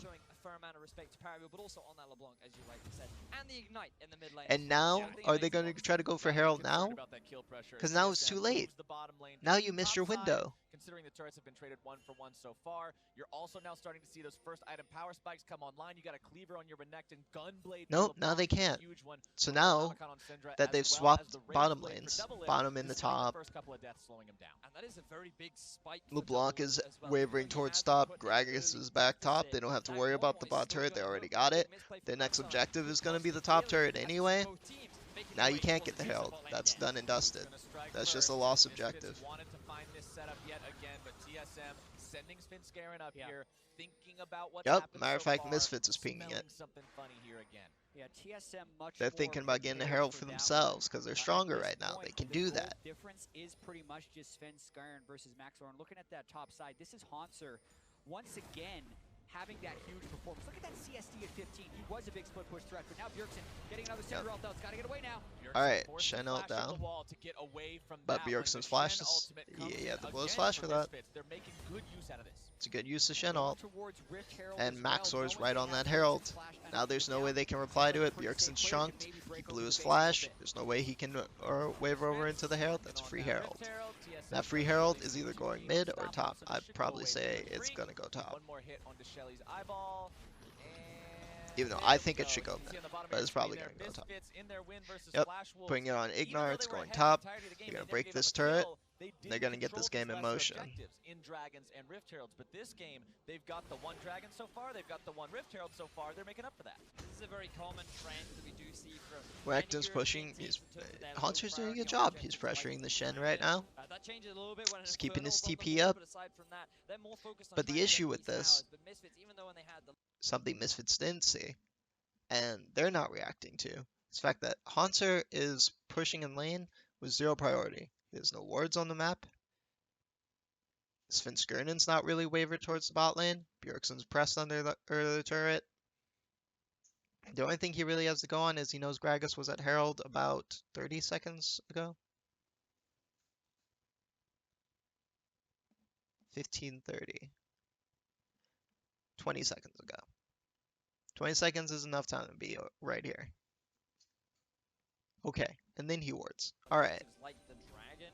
That changes a little bit when an No, Infernal's Thin's on the ward board, wears but aside from out. that, they're more Okay. focused on trying to get these towers. So But now Misfits, he's even in though when they had complete the lead, darkness. they did not This is, you prioritize. see this Simba? Neither do I. Neither does Haunter. Neither does Sven, and neither does Bjergsen. Nobody sees this Simba. It's complete pitch black down here. Somebody call Vin Diesel, because this fucking area is pure darkness. Okay? So Haunter can't stay here. He's gotta move back, he's gotta run. He can't be here. You know what I mean? He can't be on this turret. We know we have Herald on the Janna. We know that this is the turret they want because they put Herald on Janna. Haunter can't be pressing this turret to trade. So Dragon's about to come up. What's your next move, TSM? Like, where's your intention here? This time around, they are the I ones like in the that they early have game. defensive warding going on slightly, but they have 0 river control. So even though they have defensive warding so that Sven can't really be invaded, they have no river control for LeBlanc. So she knows she has 3 pinks and a fucking highway up to top lane anytime she wants. So Cog and Nami are in danger there because you see that, Simba? Darkness. That's right. Darkness for TSM. They don't see that at all. Even Max Lord could have been pathing up there, but I guess their bot just wants a buy. They want to complete their Essence Reaver before they get this running, but I'm pretty sure something's gonna go down top. Pressure. They're the ones that have the lane advantages, and so they're utilizing that to get these early objectives where they can. And I do wonder if we're going to see a priority around this Infernal Drake. You can see Bjergsen's Bjergsen's way hoping too to go far up cautious right with now. it. Power of Evil snuck into this brush. This is a very good sneak. What is the point of that? He had to use it last time, and now he's going to be jumped on the damage coming through, but Biofrost keeps him alive somehow. Bjergsen Hold walks on. away. In a priority around this Infernal Drake, you can see Bjergsen. Hold on. Alright, this was pretty. From TSM, this is pretty. And I just want to go back. This play started here. 16 minutes. Alright? Right here. Their bot lane backs. Doublelift says, okay, I'm gonna back in response. Bio, you're free. And what does Bio see? He says, okay, they have no vision here. They have to get something going to get priority here. He knows that both bot laners back, so the only thing they can do is get an odd man. They can only get more people in this area than Misfits, in case Misfits does something, and try to start something. That way, they can get vision control of the dragon, take their own Drake, right? So what does Bio do? He doublelift backs, Bio walks directly down here, Bjergsen pushes up here, gets priority here, and tries to bait something out. That's why he's here. When I was like, why is Bjergsen so far up? That is crazy. He's doing it on purpose, okay?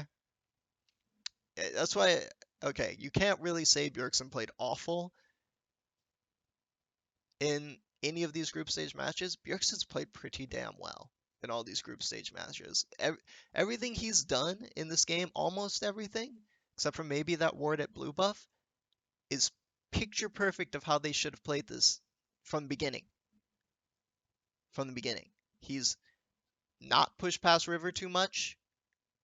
When Sven got caught out, he let it go. He hasn't gotten really caught by the LeBlanc, except for right here. And even there, he didn't die on it. He blew his flash. He didn't die on it. And now he's blowing his flash. He's saying, okay, we can get them to engage. I'm going to give them bait. I'm going to put the biscuit out there, and the dog's going to run at it. And we're going to collapse on this. Maybe we can bring ourselves back in the game. Okay? So that's exactly what happens. Haunter starts coming on his way up. Bjergsen starts pushing, pandering towards the lane as if he's an idiot. Like, honestly, if I'm Misfits, I'm Power of Evil, and Bjergsen's moving up here, you know Bjergsen is an all-star. He's a world-class player. He knows he doesn't have Flash. It's not like he's just an idiot. Why is he pushed up, right? There's something behind it. Haunter's disappeared. Nami's disappeared. Cogs disappeared. The only people you see are Sven and Syndra. So maybe this isn't such a good idea. So they're utilizing that to get these early objectives where they can. And I do wonder if we're going to see a priority around this Infernal Drake. You can see Bjergsen's hoping to There you go. pressure This bit. is the bait. Powerful The snuff bait has position. started. This is a very good The sneak. trap's been set, Doesn't have his flash, and it's been taken. Boom. Bio's here. Bjergsen's alive. Sven's here. Haunter TPs. Haunter's here, and they get 2 kills for free and a free dragon. First thing that Doublelift does, he's already walking down towards the dragon. They're going to put vision here. They're going to get vision in this bush, and they're taking a free dragon. So what is Misfits going to do? Well, they have a Herald. So they're saying, okay, we can at least trade things. We're going to drop this Herald, maybe in mid lane, maybe in top lane. Top lane's safer. Good call, good call. We're going to run there, drop Herald, and take the turret.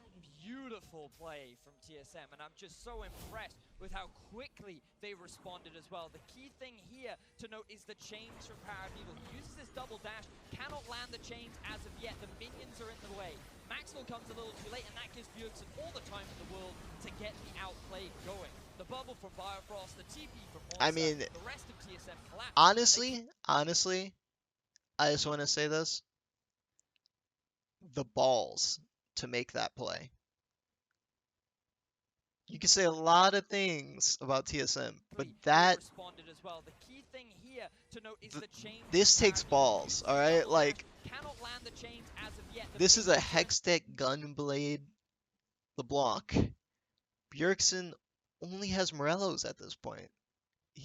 I don't think he has defensive items. Oh, he has Merc. He has Merc treads. Okay. So he kind of knows that, alright, she can't fucking 100 to 0 me. I'm okay. But still, look how this was close. This is a butt clincher. If Bio was just a second off, Bjergsen's dead. So it makes me wonder if they actually planned that intentionally, but if it was, that's next level. That's good stuff. Misfits had played over an hour's worth of game time without dying until that play turned around. And now, TSM has the lead. TSM getting the goal. Okay, and now they're pushing, they start pressuring this turret, which is weird. They haven't dropped the Herald still. Am I wrong? Have they dropped? Nope, they still have the Herald. They're pressuring the turret. Maxor is pandering towards top. They still have that vision advantage. LeBlanc's starting to waver towards top, but mostly the spot lane's left out to dry. You know that Dragon just got picked. You don't really know Sven's pathing from there. I guess they have this ward in the Tri and that ward in River, and they know Sven can't come through River, so his only pathing possible is through his jungle, so that ward in Tri kind of keeps him safe. Still, you have nothing at Krugs. If I'm the spot lane, I don't feel too good about this situation. Like, I'm not in the... I don't feel like I'm in the position to hit the turret. Maybe they're doing it because they have Janna, and they figure, okay, worst come to worst, we're Janna Xayah, they try to engage on us, we have crazy disengage, we're not going to die. So let's just put damage on the turret. Let's not blow Rift Herald yet. We can use it on the secondary turret or mid lane turret because we have the push priority. We have a decent item advantage. Maybe not a huge one, but a decent one.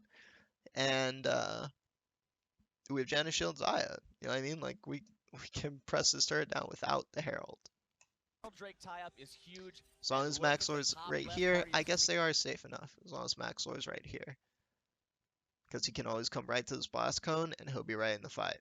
Especially with Power of Evil, he was wavering here a little bit. You know what I mean?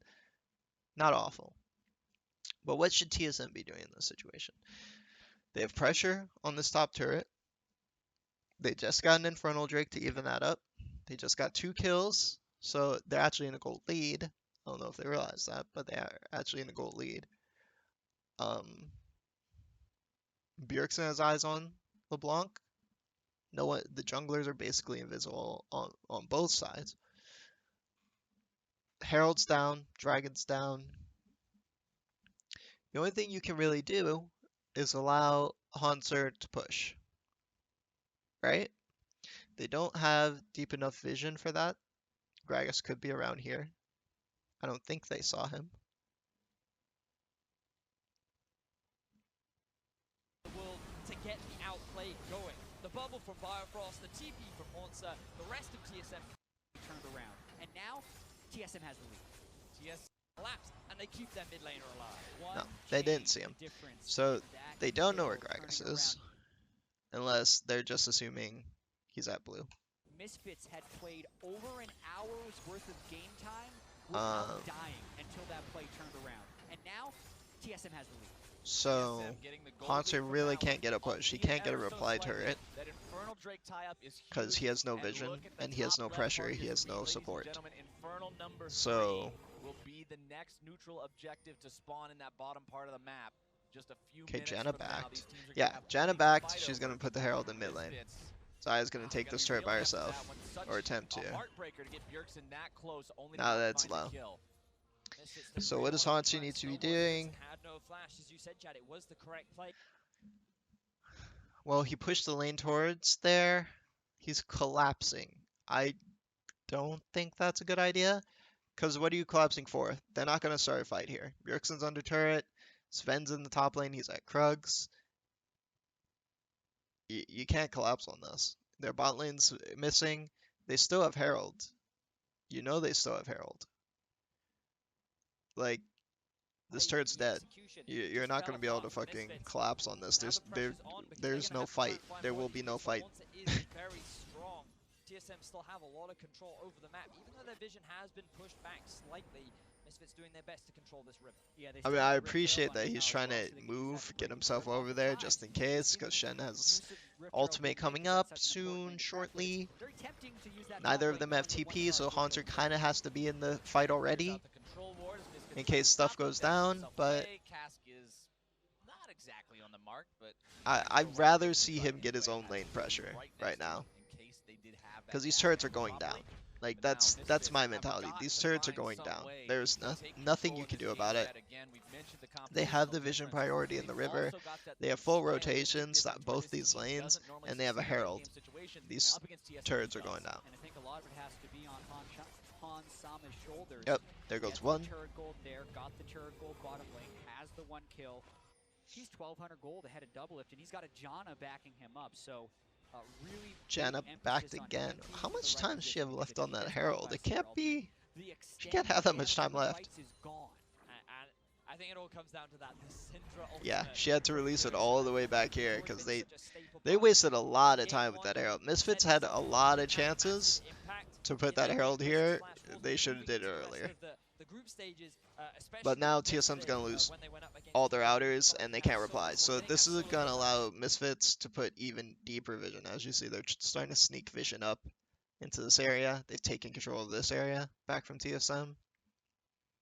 They're going to start trying to choke vision here and here. Maybe get some here. So they can just... They're going to be able to get full vision of TSM's jungle and just slowly strangle resources from them.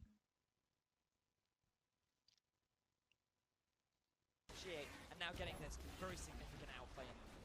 Alright, they unleash Shelly mid lane onto the TSM tier 1. Okay, that Shelly was just EU fucking Rift Herald, man. That was not well set up. Should have been better, but okay, they got some damage on the turret. Clear out this blue buff, get it ready for As they burn. get damage, okay. Breaking the mid lane turret is so They put a insanely ward important here. for 1-3-1 They're starting to choke, competitions. like I said, It they're starting to opens up choke the vision, entire map slowly because it gives you encroaching more it avenues with into which you can take the TSM's jungle, the jump jungle. wards, and They're all gonna the different slowly do picks. So that. it is so important that Misfits Power focusing of up on Evil's this mid getting lane the split together. push.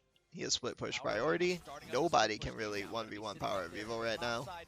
Vidius Maybe mentions Bjergsen Ignite at the is start of the game, and best I wanna go choice back to it because it means when he is split to like pushing kind in of that side lane, at least he clear won't under have the turret, teleport but to make it into fights. It means Misfits will Power of have to Evil play the has split his push run game of the very map right directly. now, and They're he's cleaning. starting to put But pinks what they deep in have their done is, jungle. So as this you already jungle identified, is Fly, now slowly Misfits got the jungle. push up in the top lane, and It now they're is trying to get gone. a bit of vision down into TSM's jungle. Haunter, he backed. And it's just like, there's nothing proactive about this. TSM's constantly on defensive when they can't be. You know what I mean? The Herald was in Misfits' hands. Misfits is at a power spike right now. They're stronger than you right now. You can't just try to wave clear, okay? You have to try to trade something back. Haunter needs to be here, needs to be down in this lane. Bjergsen should be clearing this priority. Double lift and Nami. Back off here. Let this turret go. It's gonna go, dude. You can't stop it. Sven needs to be like in this bush or something. Haunter should be here. Sven should be like right in this bush. They need to try to get something done on the Shen. Force the Shen back. Take the turret. Move some people here. Get some resources down here because they need the gold. They need a rebuttal. They haven't gotten a rebuttal. Like they've already made a lot of mistakes. They made the mistake on Herald. If they had gotten the Herald, they wouldn't be in this situation. But that's past. All right, it's already happened. Now they need a rebuttal. They need something else. They need to try to make a play And use the power of LeBlanc to find the instead of picks. passively Like this losing. ward here from Bjergsen. He does take a fair amount of damage from Power of Evil. Now hitting that level 13. Bjergsen's mark. Will playing have this 2 really points well. In the ultimate, we'll have 2 skills maxed as well. I'll say it Combine again. that with He's the playing gunblade, this that's really a lot well. of burst.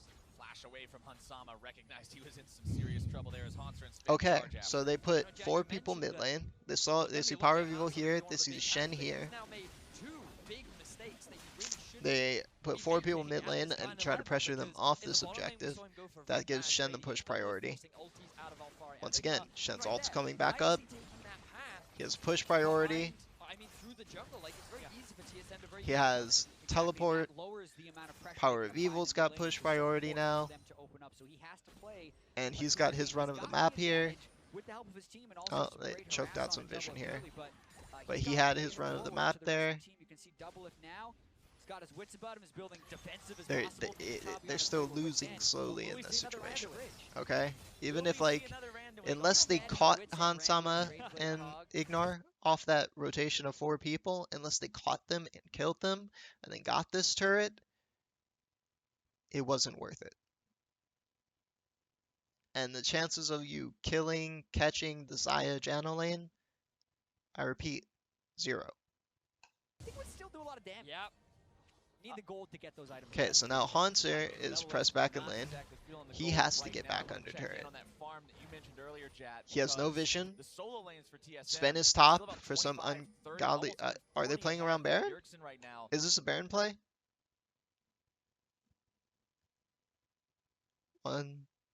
Bjergsen's headed top.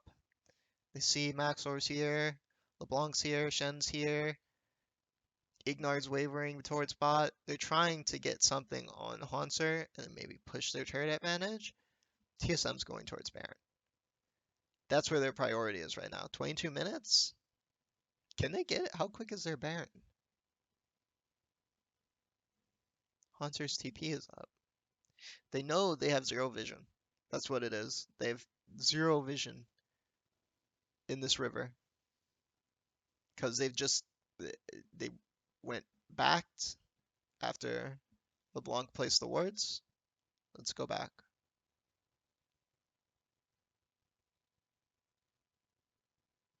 Yeah.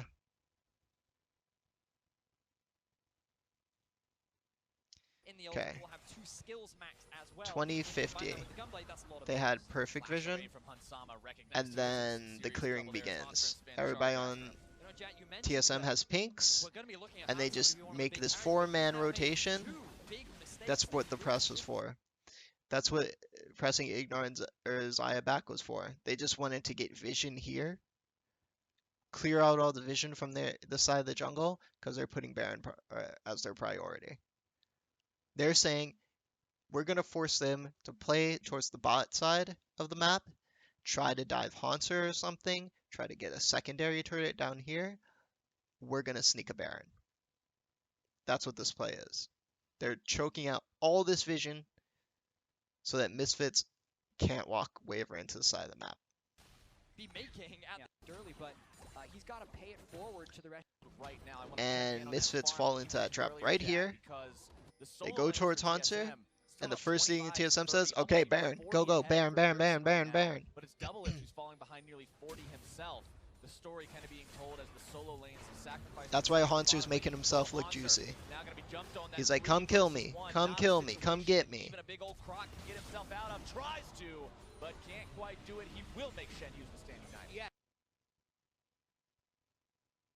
But they haven't started the Baron. They know there's 3 people here.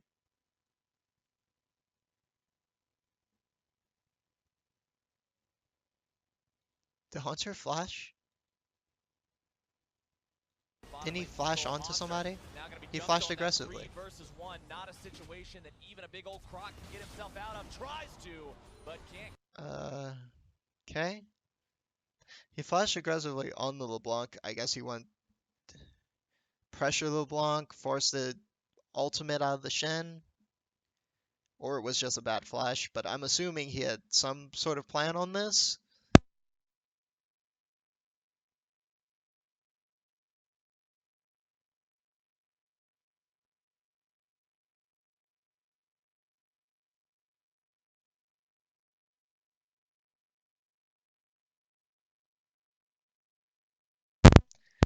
And if he had some sort of plan on this, that would be it.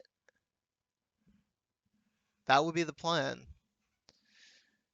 Try to force the Shen ultimate so that he can't get there. Try to chunk LeBlanc.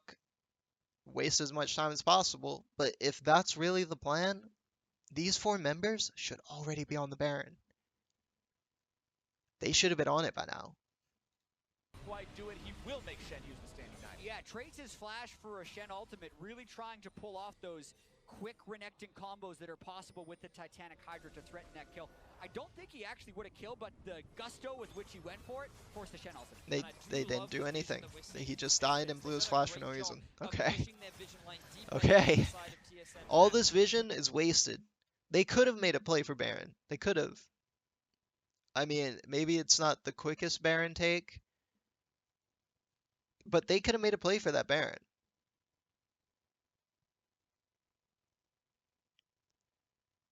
As soon as they rotated 3 people down here to try to kill Haunter, at this moment, 21:30, I think it was. And they saw that. Haunter saw it. Right here. 21:50. He sees it, slice and dices through. Okay, this is where the calls should be saying, yo, Baron, Baron, Baron, Baron, you know you have the pinks. You have vision control. You have 4 people up here. Haunter saw Ignar and Maxor up here. You know Shen's here. That's 3 people. The only people you don't know are Xayah and LeBlanc. Haunter sits in the bush. He presses up a little bit. Almost even 40 ahead for Bjergsen right now. Starts looking juicy. He's like, okay, come get me. I'm juicy. I'm juicy. And there's LeBlanc. Boom. Okay, so now you know Maxlor, Shen, LeBlanc are all here. They're all here. You can get the Baron. The only thing you have to worry about is Xayah and Ignar here. They could rotate over. And then Shen could TP in on you. I mean, I guess it's a long shot, kind of, because I don't think their Baron take is that quick without Blade of the Rune King on Kog'Maw, and I don't think he's going for that. He's going for Wit's End and Gensu's. But it's still a Kog'Maw, and I don't know, your Baron, your ability to take Baron it's still substantial. It's still Kog'Maw. You know what I mean? You have vision priority. You got it for a reason. That was like, it has to be the reason for your press, or else you didn't have a reason for the press. Hunter's playing this aggressive for a reason. There's no other, he could, no other reason for him to be this aggressive. As soon as he chained, he could have just flashed out and been under turret.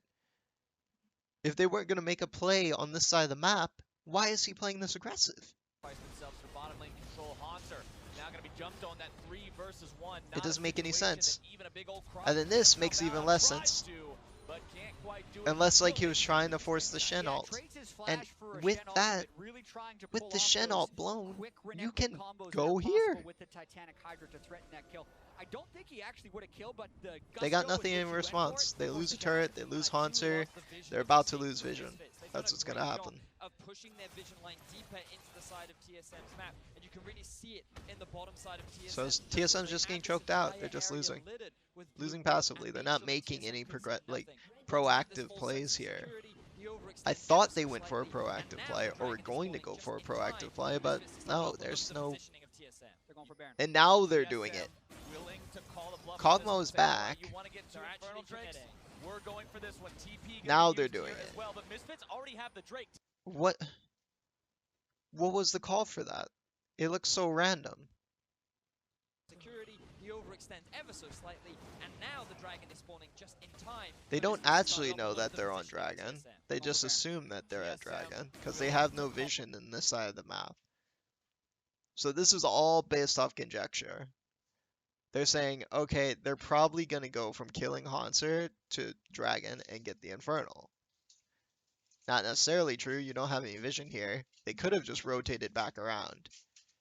I guess that's why they put vision here, just in case they spot them, and then they can peel off the Baron. Maybe this is a poke at Baron, and it just pans out. But in all honesty, this play should have happened way earlier.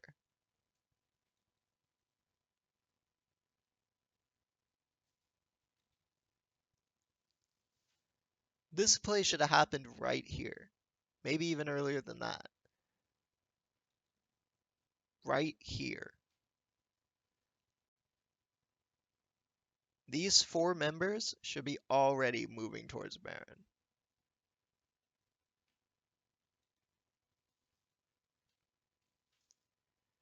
Like, it just seems like they're going so late to making these decisions. They're just so slow on making these decisions. This entire area littered with blue water. TSM willing. And now they're just going for the Baron. They're going for it blind. We're going for this one. TP going to be used here as well, but Misfits already have the Drake. TSM is not doing this exceptionally quickly right now. Double lift over the wall with the Myro barrage. Baron still dropping rapidly. Misfits not aware at TSM.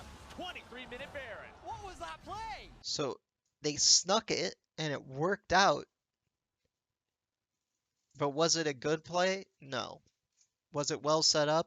No. Was it well orchestrated? No. It was almost like solo queue-esque. They were just sitting there and they were like, we have to do something. So they just did Baron. Maybe they won't show up. Let's get vision. Maybe they won't show up. Maybe they're doing Infernal, you know? But had this play happened a minute earlier,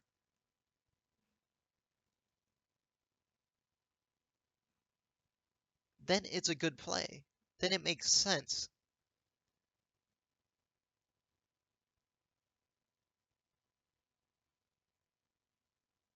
Then this whole play makes sense if they do it a minute earlier.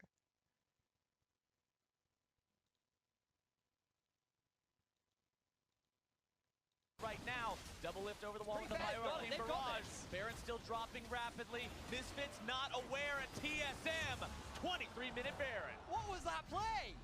TSM, they just walked straight towards the Baron. We were praising Misfits for their vision, but they had no vision around that Baron area. 23 minutes into the game, TSM make the right call, and they get a huge advantage over their opposition. Absolutely. TSM sees the Infernal Drake, knows that's going to be a juicy pinata to go chase after. but the Baron Okay, is so the they have real vision on the objective, block. They especially have when vision playing on against the Misfits, Janna. who we just talked about, usually focuses Baron over the Drake. An overcorrection, they still have the Cog They Model don't know burst that down. That is Gragas. a huge moment in this They game. know Is Zaya. that not the They same don't know sort of Shen. a trap that we saw Immortals fall into against Longzhu when they were ahead? They were going While for the Drake, Misfits everything was going their literally way. have vision on, Longzhu I says, think, okay, everybody going their right way. now. Cog Model burst that down, and that is a huge moment in this game. Everybody Is but that not Kog'Maw. the same sort of a trap that They we saw saw Immortals fall into Haunter against on this Longzhu when ward. they They were saw ahead? Sven They were going for here. the Drake, everything was going their way. Everybody but Kog'Maw. I don't know what happens. Don't really care about an in-game pause.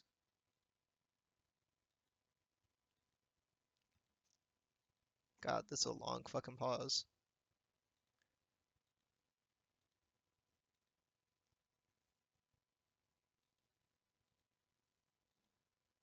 Replay. They're talking about how brilliant and fantastic TSM's move was to sneak a Baron, even though it wasn't.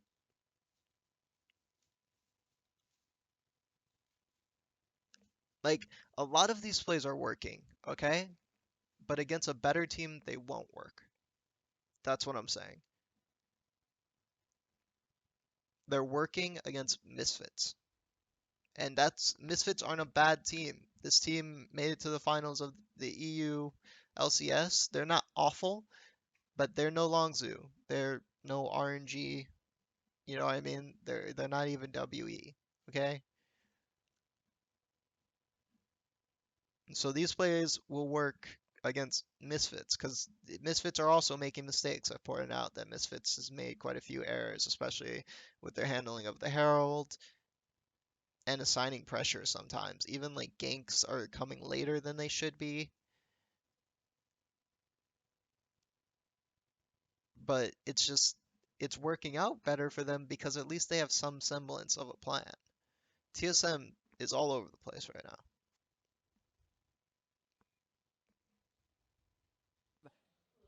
That sucks. I'm just going to say that Yeah, right now. it's not good. This It feels absolutely really sucks for bad. Power of Evil, and it's a really hard thing for him to have to play through now and not get tilted at this moment.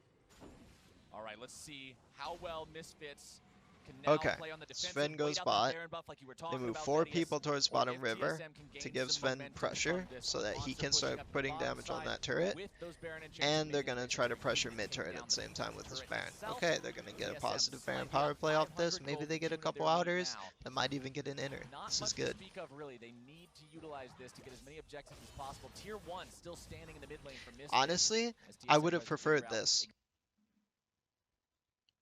If these 4 people aren't going to... Let me see what they have on their bars.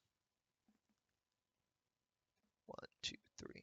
Okay, if these 4 people aren't going to push this turret with Baron, and I would prefer this train of TSM players to push Vision into this side of the map. This spot, this spot, and this spot.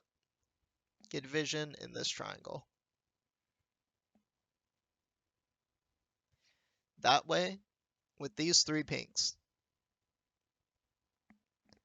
that way, they can secure Haunter a split push route. Secure him a split push lane. He's stronger than Shen right now. He can get a split push on Shen.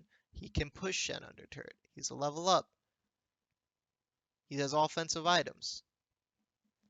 Give Haunter a split push lane at 1-4, okay? So instead of just doing nothing like they did by getting him pressure here, make this conga line, go in here, get some vision. You know where Power of Evil is. You see him. You know he can't join in the fray. So Moses is a 5v4. Take these people, go get vision. TSM can gain some momentum from this one. Haunter But they didn't do pushing that. up the They bottom walked side right back mid. with those Baron enchanted minions makes it very easy to take down the turret itself. TSM slightly up, 500 gold, the tune of their lead now. Not much to speak of, really. They need to utilize this to get as many objectives as possible. Tier 1 still standing in the mid lane for Misfits. See, and it TSM took tries to so figure out long exactly how they want to approach this. Yeah, and they're in a big that power now position right now that can... it took so long Now they don't get the deep vision. They didn't get the ward there. Haunter's maybe going to get a ward here, but he's already pushed or been pressed off this turret. His split push is already denied a few seconds. It allows Misfits to get in a better position. Power of Evil's shown up now. Now these wards aren't going to show up. They're not going to get these wards. This makes the 1-4 a lot worse. If they're even able to get one. Get sent down towards them. Look at this. This is the vision they got. And when sieging turrets like this, you have to be this is the vision they got. Of the Syndra stun. If he catches one, it could be the death of one person, and the Baron empowered minions could give TSM a big lead in this game. Trying to push up middle, but Misfits doing a it's just wasting Baron time, man. From working right now. TSM now appears to be trying to set a trap. And now they want to do it. Now they see what I mean? They're late. They're late to the party every time. This should have happened when Power of Evil was up here. Now they can get collapsed on. A 5v5 is the opposite of what you want. You want to get Baron pressure. You're trying to get lanes moving. Minion pressure. You're not trying to fight them right now. Just because you got Baron doesn't mean you're necessarily that much stronger than them, if stronger than them at all. If anything, on Misfits, I'm looking for a fight. That's what they want. They want to fight. They feel stronger than you right now. They're spiking from their champions. They want to fight you. They want to keep you from pushing those minions and sieging their turrets and getting gold back. And all of a sudden, you're in a gold lead with a scaling comp, and they can't catch up. They don't want to have to deal with that. They just want to fight you. They're giving them a great opportunity. Clearing out some wards as they go. Svenskeren on the front line. Bjergsen looking to find a stun. And that's exactly what happens. We get a fight. Now we have a lot of chunk. Sven is probably rocking a Warmog, so this isn't too bad. This chunk on Bjergsen's the biggest issue. Jesus. Takes out the red buff. Power of Evil is he's trying to collapse on them. They're trying to close them in. They're encircling them. They want this fight. This is perfect for them. And Shen. That was bad. Badly executed, but it's going to work. Hold on. Where's the rest of the engage? It's on a Shen. He's going to come in. They want to deliver. Power of Evil trying to get in there as well. Svenskeren now going to be taken low. He's the target first and foremost, trying to get himself away. Ignar. Wow, this was really well played by Haunter. Want to take this fight. Remember, the Sejuani has no ultimate. Watch this. It's on a Shen. He's going to come in. They want to deliver. Power of Evil trying to get in there as well. Svenskeren now going to be taken low. He's the target. Slice and dice on the Hansama. Double lift or get some damage on Janna. Janna's out of position here.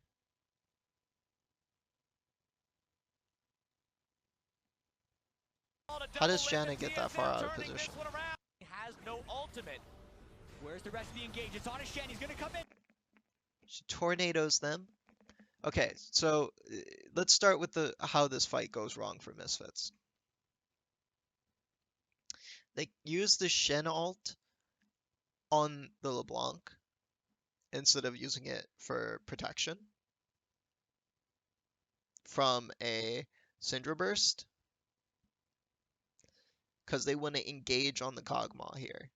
They know once that Bjergsen's burst is gone, if Kog'Maw is dead, the only consistent damage that this team has is Renekton. And, you know, Renekton's strong, but Renekton versus Xayah is not going to work out. So the ideal here is just pop double lift. And they have the right idea. This is the right idea. Coming from this angle, Power of Evil has a flank on double lift and bio. Maxlor can peel these three characters off if he moves forward right here. He can move forward and peel these characters off. Body slam into these three people. The mistake is this. This makes no sense from Power of Evil. You have this beautiful flank. A beautiful flank on the AD carry. That's the target you need. He gets the perfect dash in, and then double dashes right here. That's the mistake. This is good. This position is fine. If you want it to dash again, it should be here. The only dash you want is an angle for this chain on the double lift.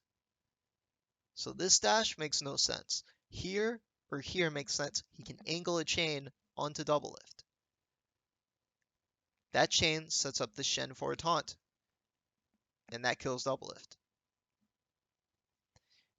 Maxlor should not be peeling back in this situation. He should be pushing forward in this situation. He needs to body slam into these three people. Split this team up. The Zaya's approach, I'm not exactly sure about this.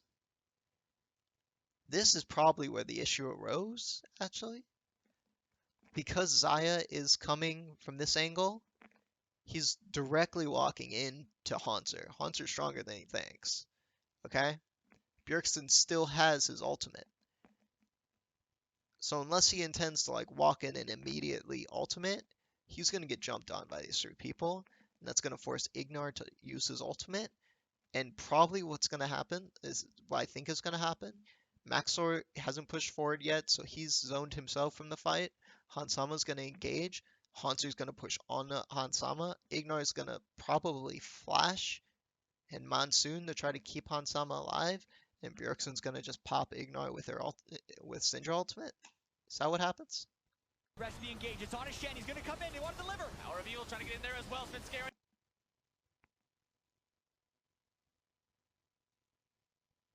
Where's the rest of the engage? Okay. The dash comes in. It's bad dash. They try to turn on to LeBlanc. It's on a Shen. And then Power of Evil pops out. This is a mistake. I think he forgot that he has Shen still on him. So he pops out. Now Shen has to like fucking run his ass in here to try to get this engage. He had the perfect angle, but Power of Evil got too scared, and now he's at a bad angle. Gragas is trying to get into the fight. Zaya's autoing Sven. Not the perfect auto. You're not really doing much. Bjergsen's ulted. He's going to come in. They want to deliver. Power of Who did Bjergsen ult? from the flank. Misfits still may want to take this fight. Remember, the Sejuani has no ultimate. Where's the rest of the engage? It's on a Shen. He's going to come in. They want to deliver. Power of Evil trying to get in. Bjergsen ulted Power of Evil.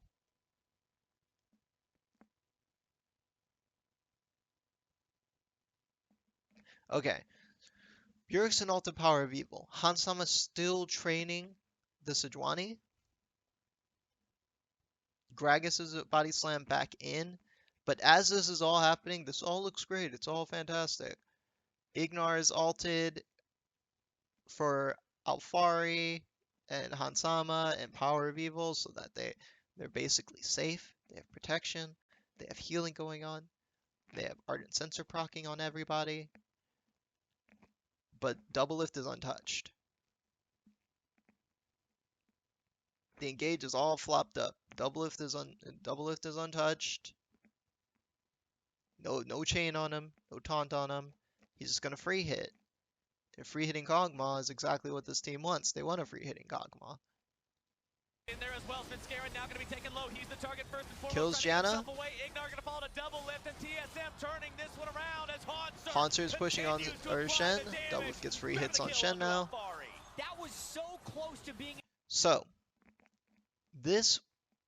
what happens here is not TSM making a good play. This is not TSM being smart or playing well.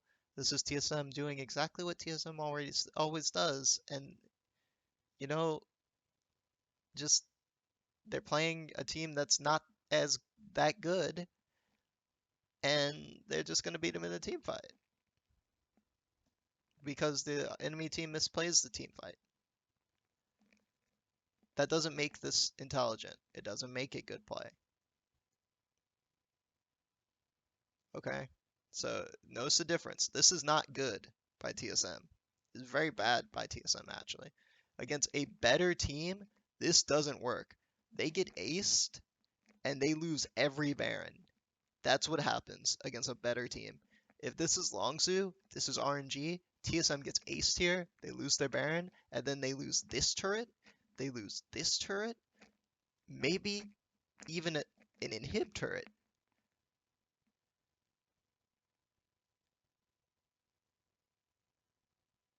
They have top lane pushing against them. This turret's going to take damage. Against a better team, all this goes to shit. All this goes to shit. But Misfits misplayed this team fight. Where's the rest of the engage? It's on a Shen. He's going to come in. They want to deliver. Power of Evil trying to get in there as well. And Shen missed taunt because Power of Evil dashed back out. Now going to be taken low. He's the target first and foremost, trying to get himself away. Ignar going to fall to double lift, and TSM turning this one around as Hanser continues to apply the damage, grabbing the kill onto Alfari. That was so close to being an initiation, but Power of Evil snapped back on the block as Alfari goes in, and the initiation was botched from there. TSM get the kills, and boy, are they sticking around at low health. Power of Evil has the power to maybe make something happen here. This is what LeBlanc is So born what does to TSM do, get but for it's just this? so risky. TSM recognizes that. They back themselves away. Hansama is Double keeping lift, them here, though. no mana, almost He's saying, no health. okay, they don't have ults. This is what Hansama's saying. They don't have ults. They're all low on health. Power of Evil, untouched. The Shenshio blocked all the damage on Power of Evil. He's fine. You have low health targets here. Power of Evil can get a couple cleanup kills. Hansama is basically untouched. He can get a couple cleanup kills. Still looking to maybe find that instant. They're trying to pop on make the something out of TSM nothing. line. That's why he's doing Comes out this. just to find them in the brush. He's like TSM still cradling moving him in, exactly as he cradling getting him in. themselves away. Power of Evil Screaming looking for Shen. damage onto As soon as Hanser. Shen Or comes up in Garrison 5 splits his fire a seconds, little Shen bit. TP, Hanser TP. nearly taking out the heal to keep him alive to the ignite, but it is not enough. Ignite on Renekton.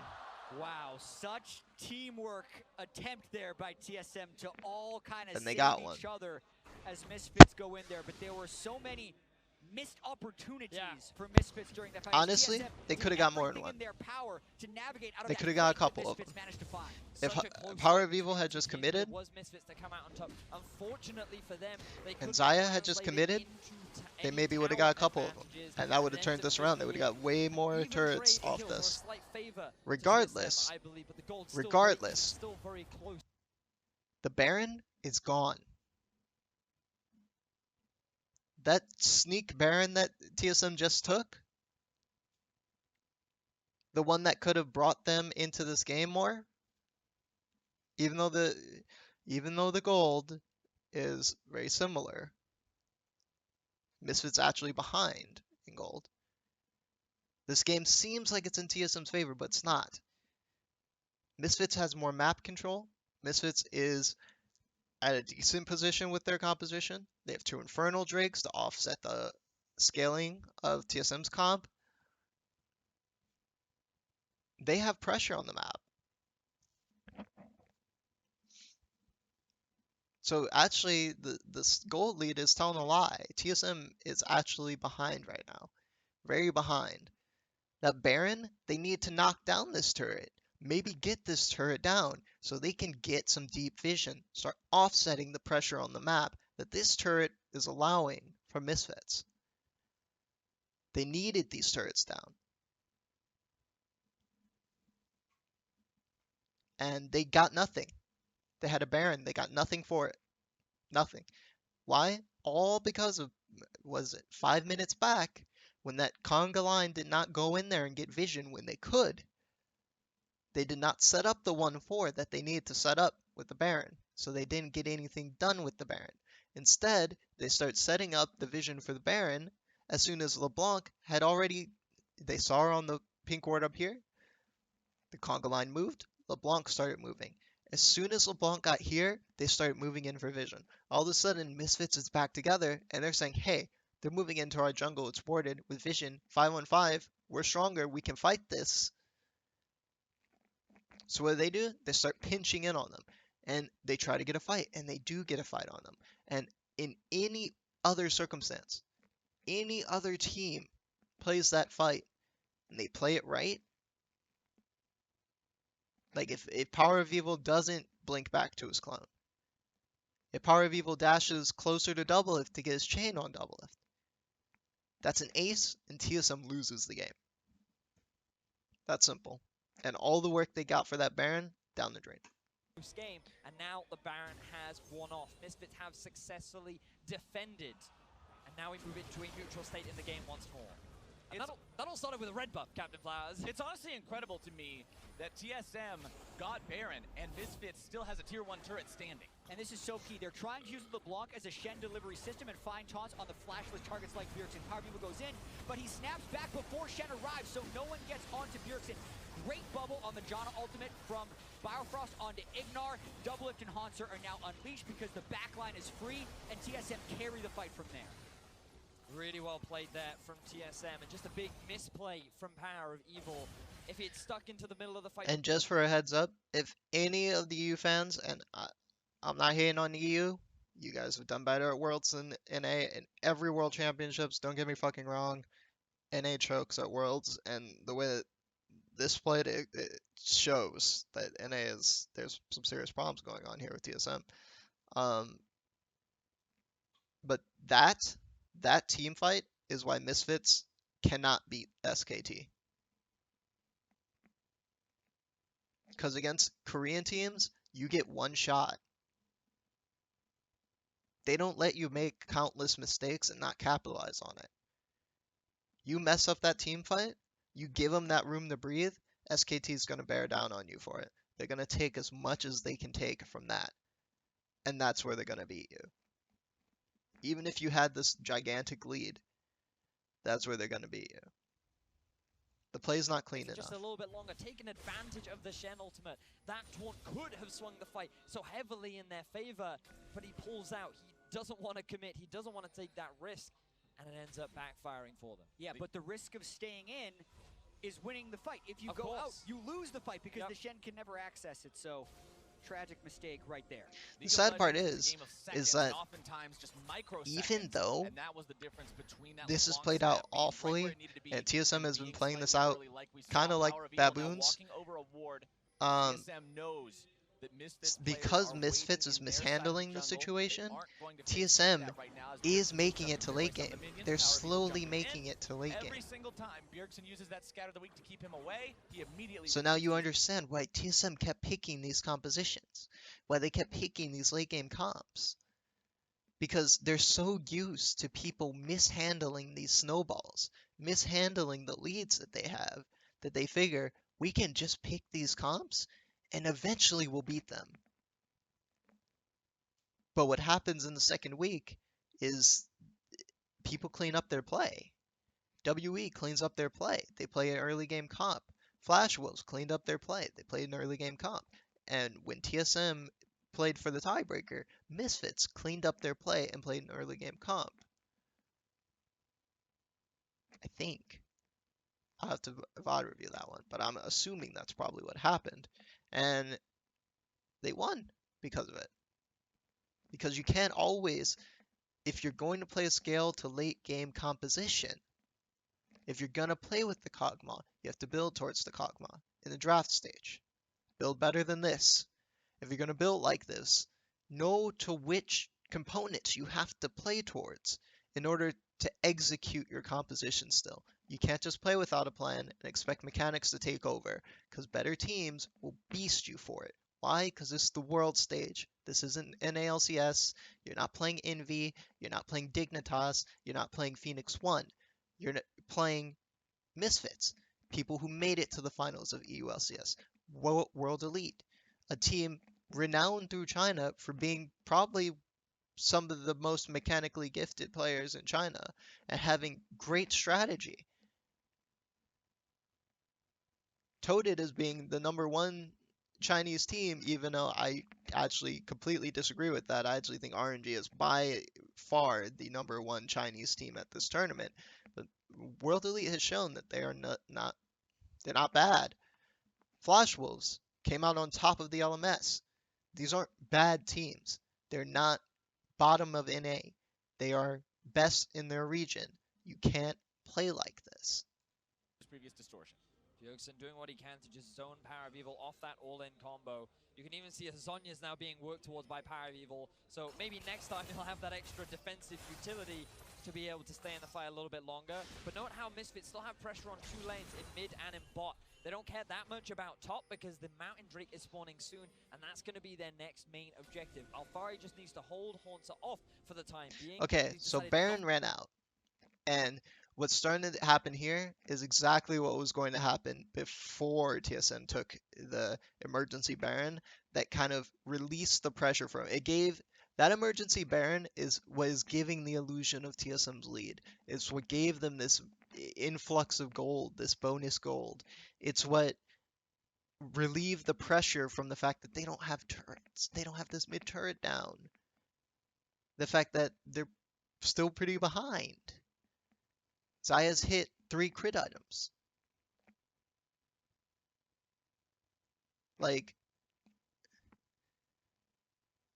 I mean, they're not in a position where I would say their team comp is awful. They could fight their way out of this at the right moment, at the right angles.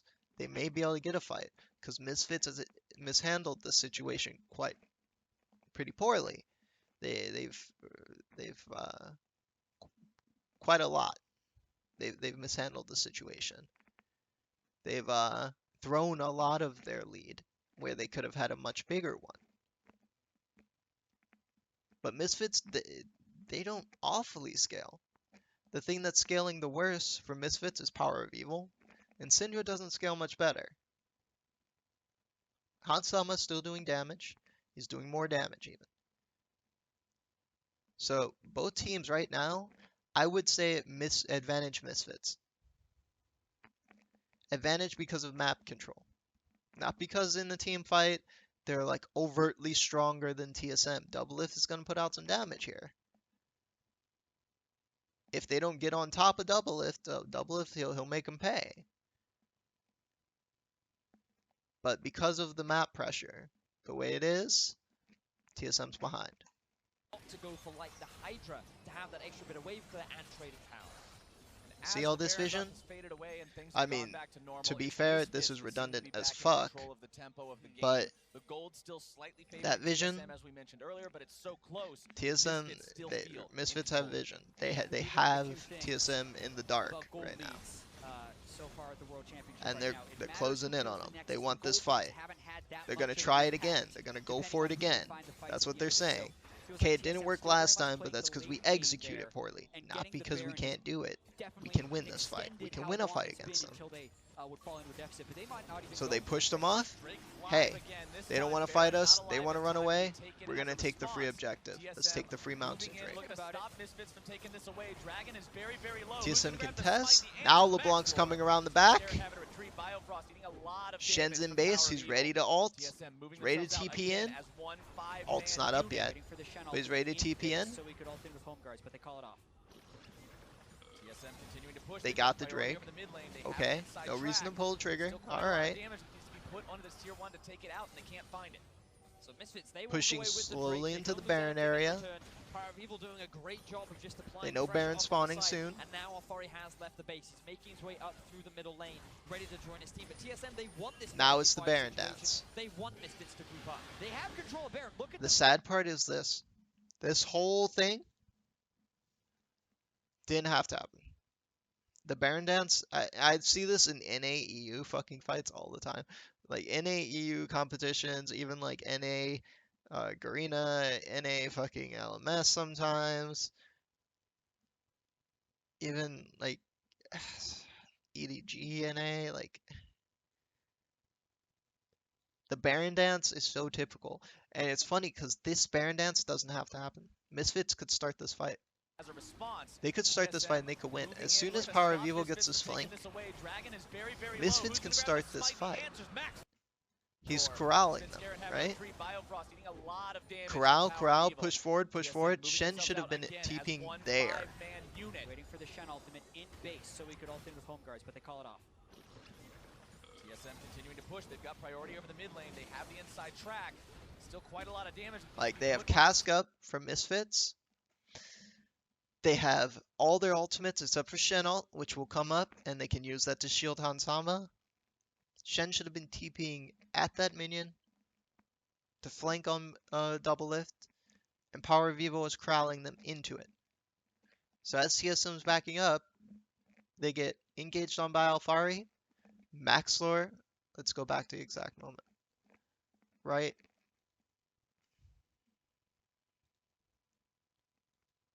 Here? He's got a chain on Bio, Maxlor, body slam. He has body slam. He has flash. He has cask. So this, the way they're backing off, is already really bad. Because if Shen started his TP back here, say he's like 25% channel, chain on Bio, Maxlor body slams right here, casks right here, pushes double lift and Bjergsen into the Shen, splits off their front line. Hansama collapses on Hanser and Sven. They get a pick on the front line maybe. They may actually get double lift and Bjergsen tied up. Bio might get picked off, and then they get a free Baron. But instead, they let him go. And they corral them. They corral them into the Baron pit. And now we're at a Baron dance. In base, so we could ult in with home guards, but they call it off. TSM continuing to push. They've got priority over the mid lane. They have the inside track. Still quite a lot of damage that needs to be put onto this tier 1 to take it out, and they can't find it. So Misfits, they walk away with the Drake. They don't lose anything in return. Power of Evil doing a great job of just applying pressure off on the side. And now Alfari has left the base. He's making his way up through the middle lane, ready to join his team. But TSM, they want this 5v5 situation. They want Misfits to group up. They have control of Baron. Look at the vision from Misfits. It's not very much. Also, their far side totem is on cooldown already, so they don't have a safe way of getting that vision back. TSM continuing to defend this brush. We have seen so many fights at Worlds 2017 so far around this spot. And it looks like we're going to get another one. Initiation from Maxlor. TSM having to stay alive. Haunts are trying to zone Power of Evil away. But TSM health bars are being destroyed. They have to back away from this Power one. of Evil, stop.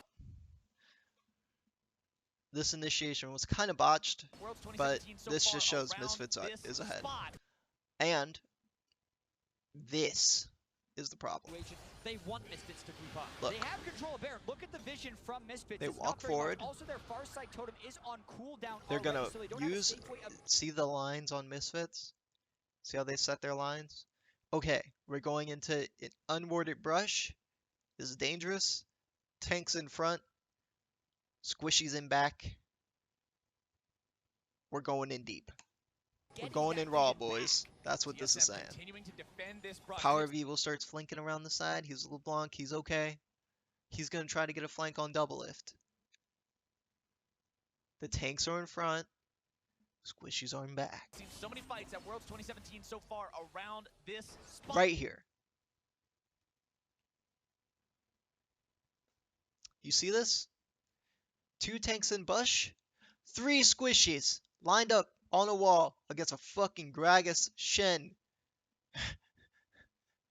3 squishies out in the open, lined up on the wall against a Gragas Shen.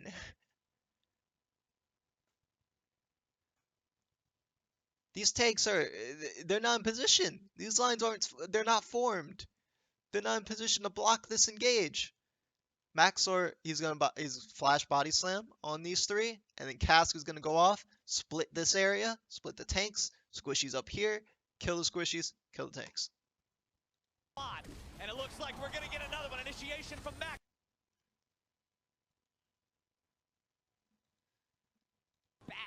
How did he end up back? To defend this brush. We have seen so many fights at Worlds 2017 so far around this spot. And it looks like we're gonna get another one. Initiation from Max. Okay. He body slams in. Power of Evil goes in. Blows flashes on Syndra and Bio. Bjergsen pushes him back. But they've gotten chunk damage. Hansama's gotten chunk damage. Power of Evil got poke.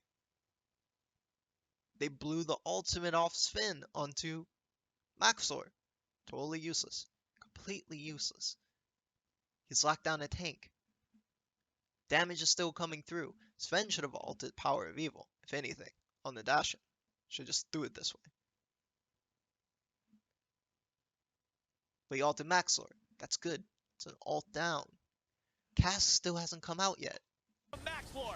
TSM having to stay alive. Haunter trying to zone Boom, Power of Evil splits him away, out. but TSM Haunter splits off to go on Power of Evil. His team just got gassed. He's trying to kill Power of Evil. I guess he's pushing Power of Evil back. Trying to like push him away, keep him from picking his team. But he's not protecting his team from this engage. He's not stopping the damage. Hansama is still right here, outputting damage for free. Untouched.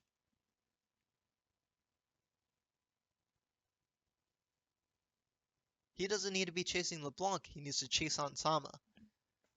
He needs to push Hansama out of this fight, because Hansama is going to kill them. Power of Evil is annoying. Hansama is going to kill them. are being destroyed. They have to back away from this one. The Featherstorm flies, and Biofrost gonna be jumped on next. Power of That was good by Bjergsen.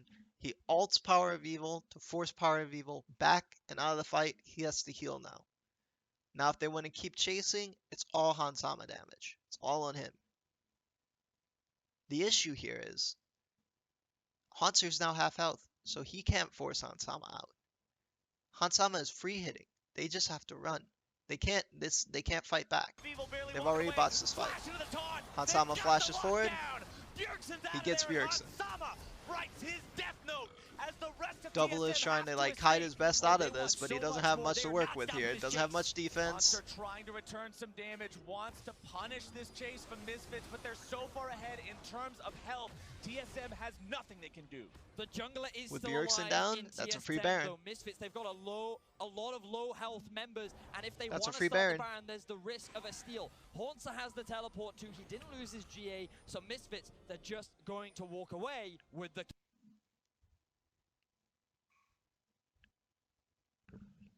Alright. Mike was muted.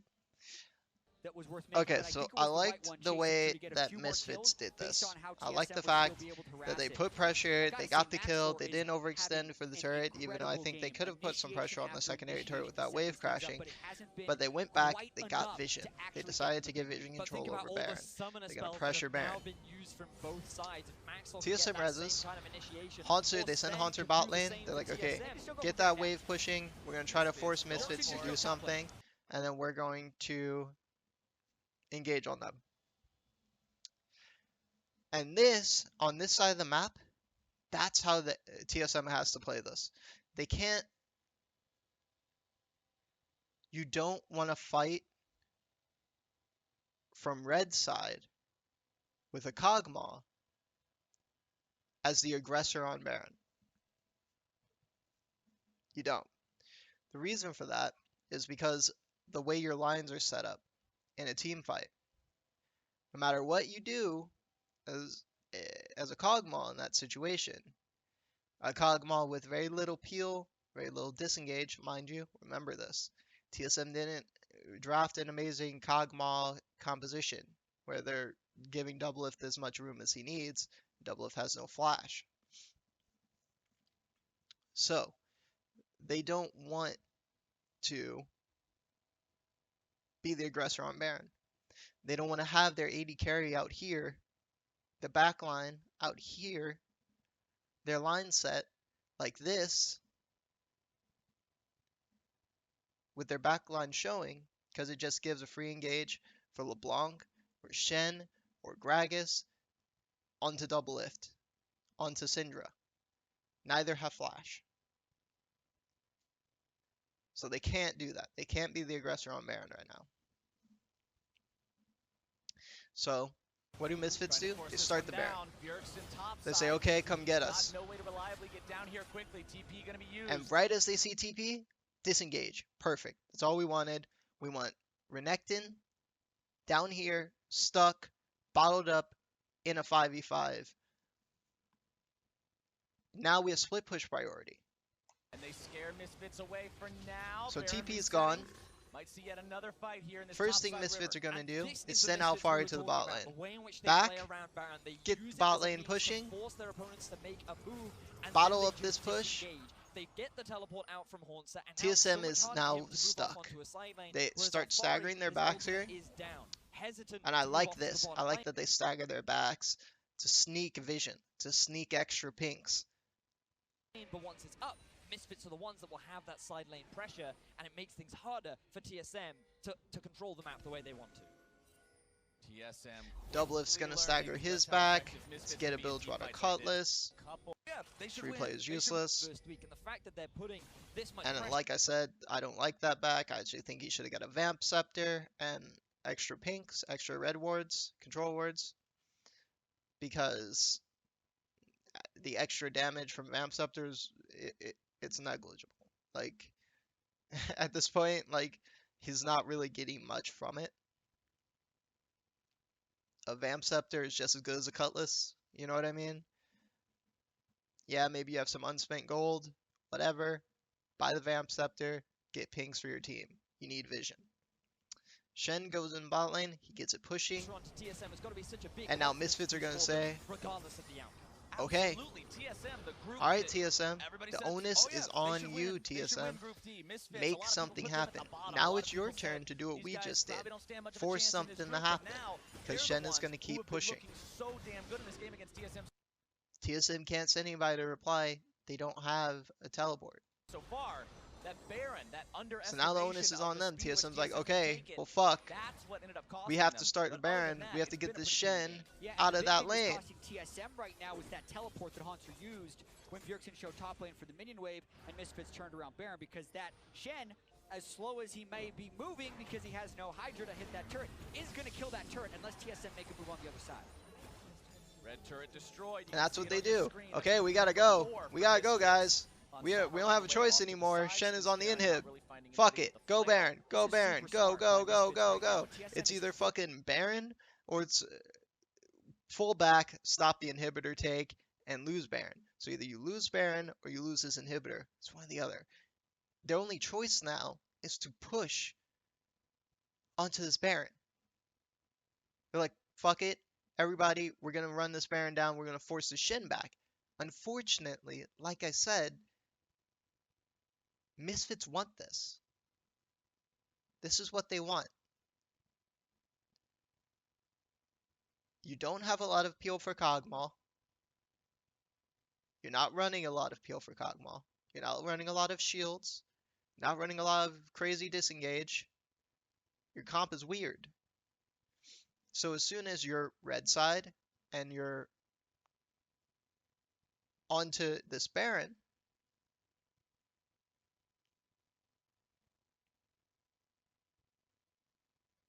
Misfits have the very easy chance to kill your backline. Why? Because your lines naturally, as you go into Baron, go like this. Backline, midline, front line. 1, 2, 3. Especially with a Kog'Maw fucking composition. And your Cog has no flash, your Syndra has no flash. Neither of your carries have escape. So Misfits want them to start the Baron. They want them to get on the Baron. That way they can get behind these carries. They can circumvent Svenskirnen, circumvent Haunter, and get directly on these carries. Forced into forcing Baron.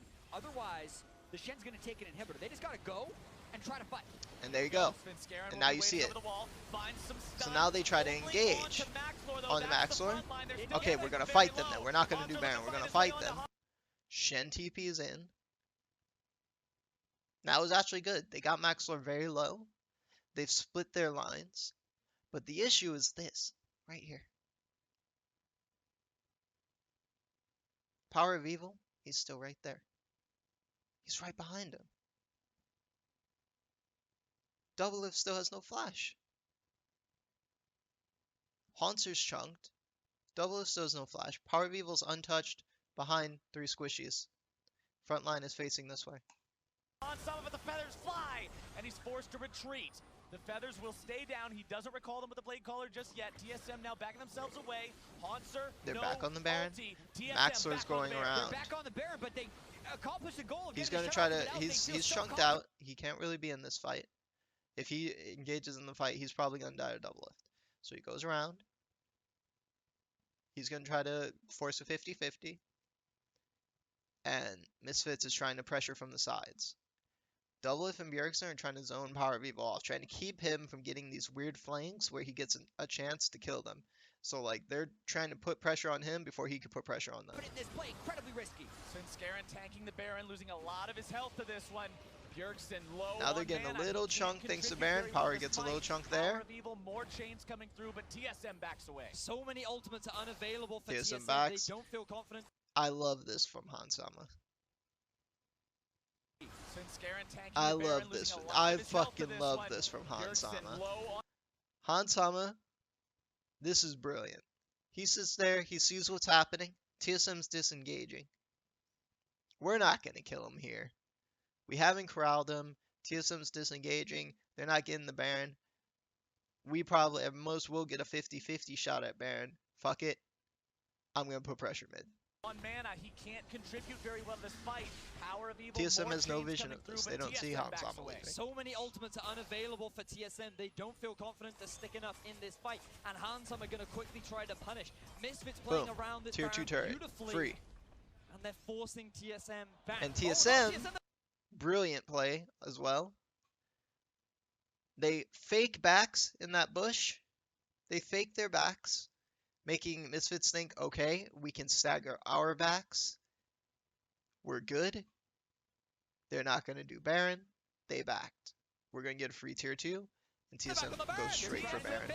They're trying to go for the Baron yet again. Alfari on the front line. Misfits does not have everyone around. Rockets is in Ignar base. and Maxfloor are back in the base. TSM may still be able to secure this. Alfari trying to... Honestly, the mistake here from Misfits is Maxlor based.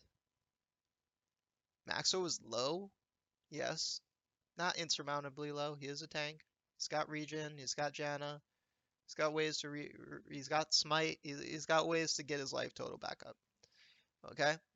He doesn't have to back. Okay? As soon as Maxlor backs, it removes the chance of a 50-50. Coming up, Maxlor can't get back to Baron in time. That's what TSM's taking advantage of.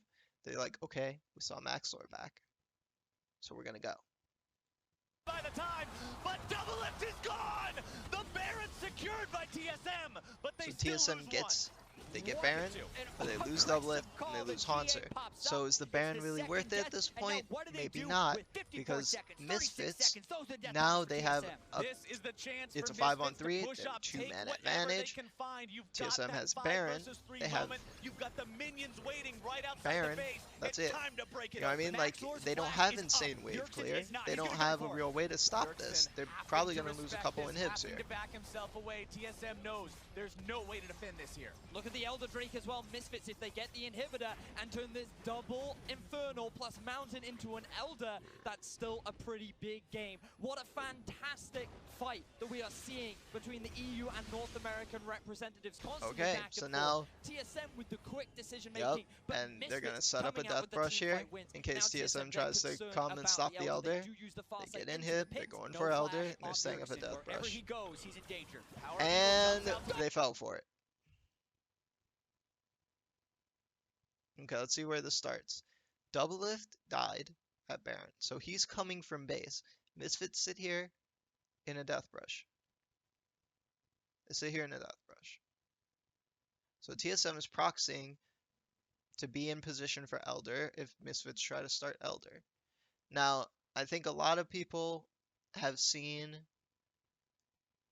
the Yamato Cannon review of this game, and it's a good point. TSM has a ward here on this Elder Dragon, and that means that there's really no rush. There's no pressure on them. Elder Dragon's not that easy to take down, especially for Misfits composition. So, like, they have time.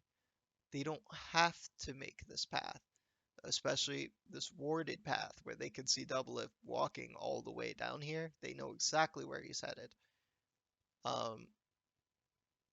But TSM could take this path around. They could, and be safe about it. But the issue with taking this path around, and I think I disagree with Yamato about this.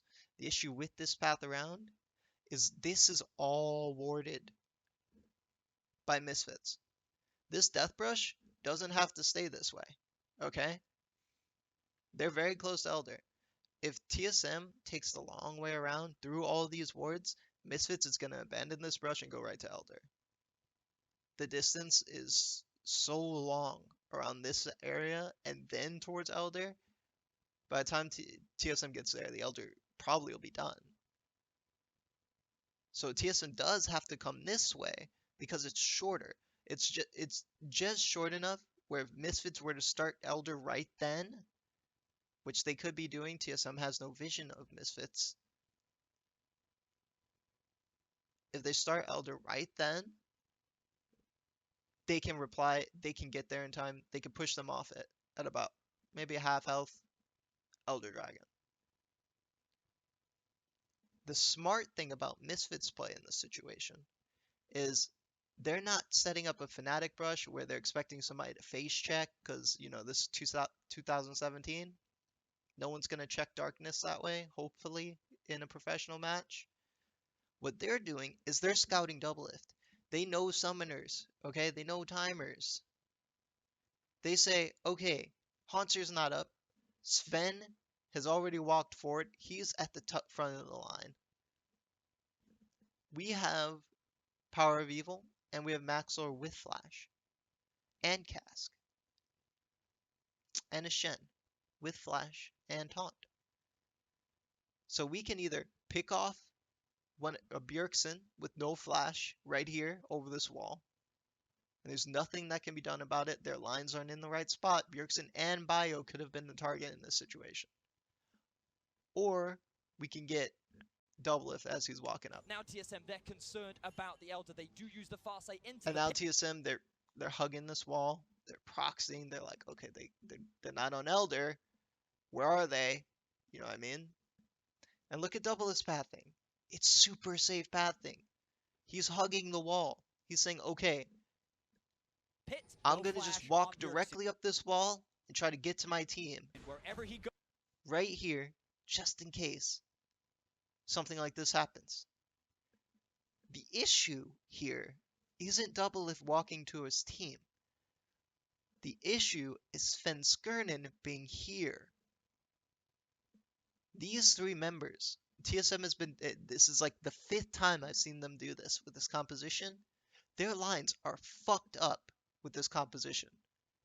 Sven is so mispositioned here. He is the only frontline, the only tank for his team. Haunter is dead. These three need to be grouped on each other.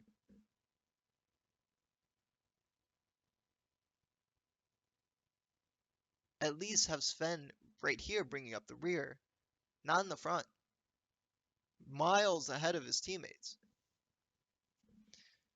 So Doublelift's coming up, and Power of Evil says, okay, well, I'm going to dash in and get a free chain on Doublelift with my Flash.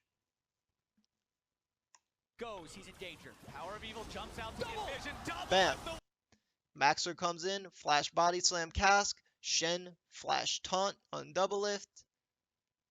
He's gone. one He's who's gone. caught out yet again, taunted up and brought down. Svenskeren having to run, but he still should be taken down here.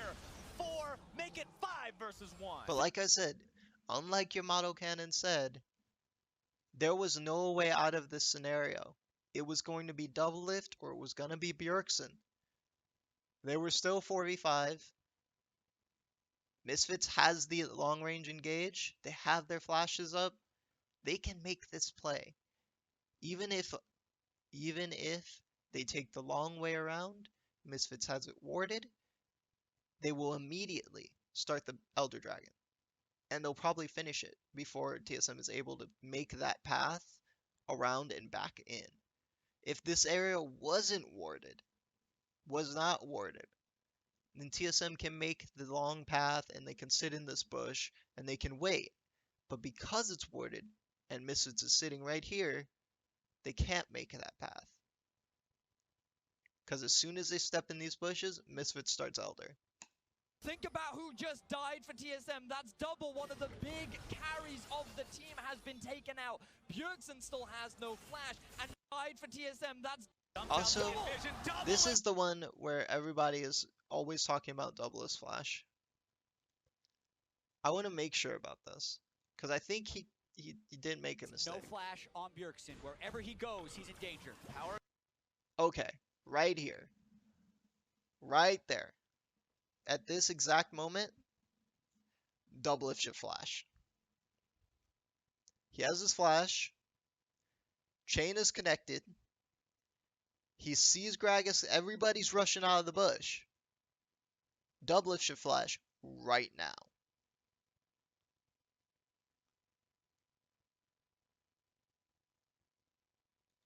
Evil jumps out to the vision. Doublelift, the one who's caught out yet again. Taunted up.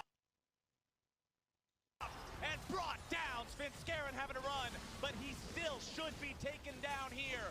4, make it 5 versus 1. Think about who just died for TSM. That's double. One of the big carries of the team has been taken out.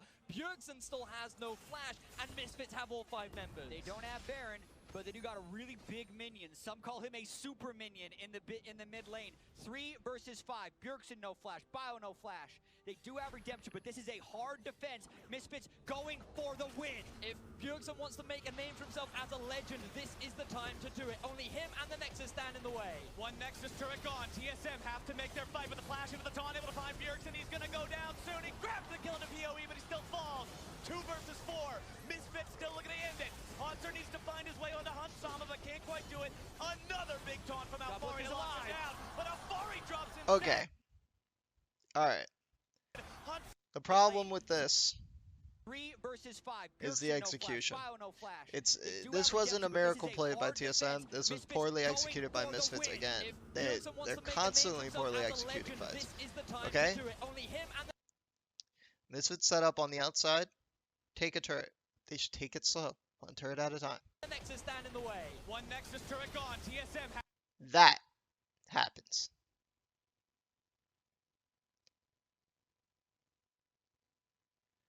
Bjergsen gets flash taunted, but nobody is in a position to follow it up. That's the problem with this. Maxor's cask is down. Maxor's flash is down. He's already pushed out. He's stunned with Bjergsen's scatter. So this just put Alfari in a position where he's all alone in this fight right now. No one can help Alfari right now. That's why Power of Evil's dashing forward. He's going to try to kill Bjergsen. Get something out of this. Have to make their fight with the flash into the taunt, able to... And what happens? Bjergsen scatters Power of Evil. Haunter flash stuns Power of Evil. As soon as he tries to go forward, Power of Evil bounces back. Find Bjergsen, he's gonna go down soon. Power of Evil's dead.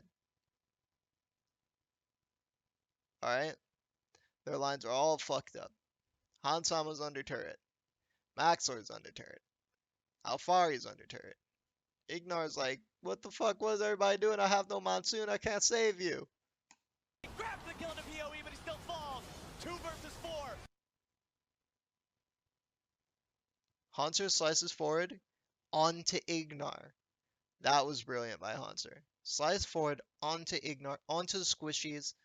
Try to burst them down. Misfits still looking to end it. Haunter needs to find his way on. Bam. Slices back. Gets all the damage rotations on both squishies. Saves himself. Sama, but can't quite do it. Another big taunt from Alfari. Bio's playing out of his mind too, keeping him alive. And all this time gave doublelift enough time to res. But going back, if this doesn't happen, if Bjergsen wants to make a name for himself as a 2 versus 4, Misfits to do it, only him and the Nexus stand in the way. One Nexus turret gone. if this does not happen, Misfits end right here. TSM have to If Misfits just take it slow and take these turrets down, they have 17 or 13 seconds on Doublelift, 17 on Sven. They don't need to be engaging on TSM. They need TSM to come out from their turtle shell, out from behind the turrets, and engage on them. Why? Because then it's a 3v5. They used their engage, which is consequently their escape tools, to try to prevent the turret from going down, to try to prevent their nexus from going down. Then you can get one pick, maybe two picks. Then it's always a 3v5, constantly. Protect each other. Don't flash taunt under turret out of nowhere, okay? This was way bad. make their fight. And it caused all that mess. Talk about Bjergsen's wanting to be a legend. How about Hotzer after Bjergsen goes down, ulting in, wreaking havoc on the entire Misfits team. And that Elder Dragon might now go over to TSM. They killed 2 and they have 4. What a fantastic base defense from TSM. They have their eyes on the Elder. Denying this from Misfits would be such a huge gain for them, but Maxlaw is lying in wait. He wants to try and get the steal. He has no flash, but he has the blast code. So, TSM res, they're like, power's down, Alfari is down. Hey, let's get an Elder Dragon. Fight with Sven Skaren earlier on. That got them the Mountain Dragon. That They're nearly 4v3. They have the opportunity. He needs to steal this again.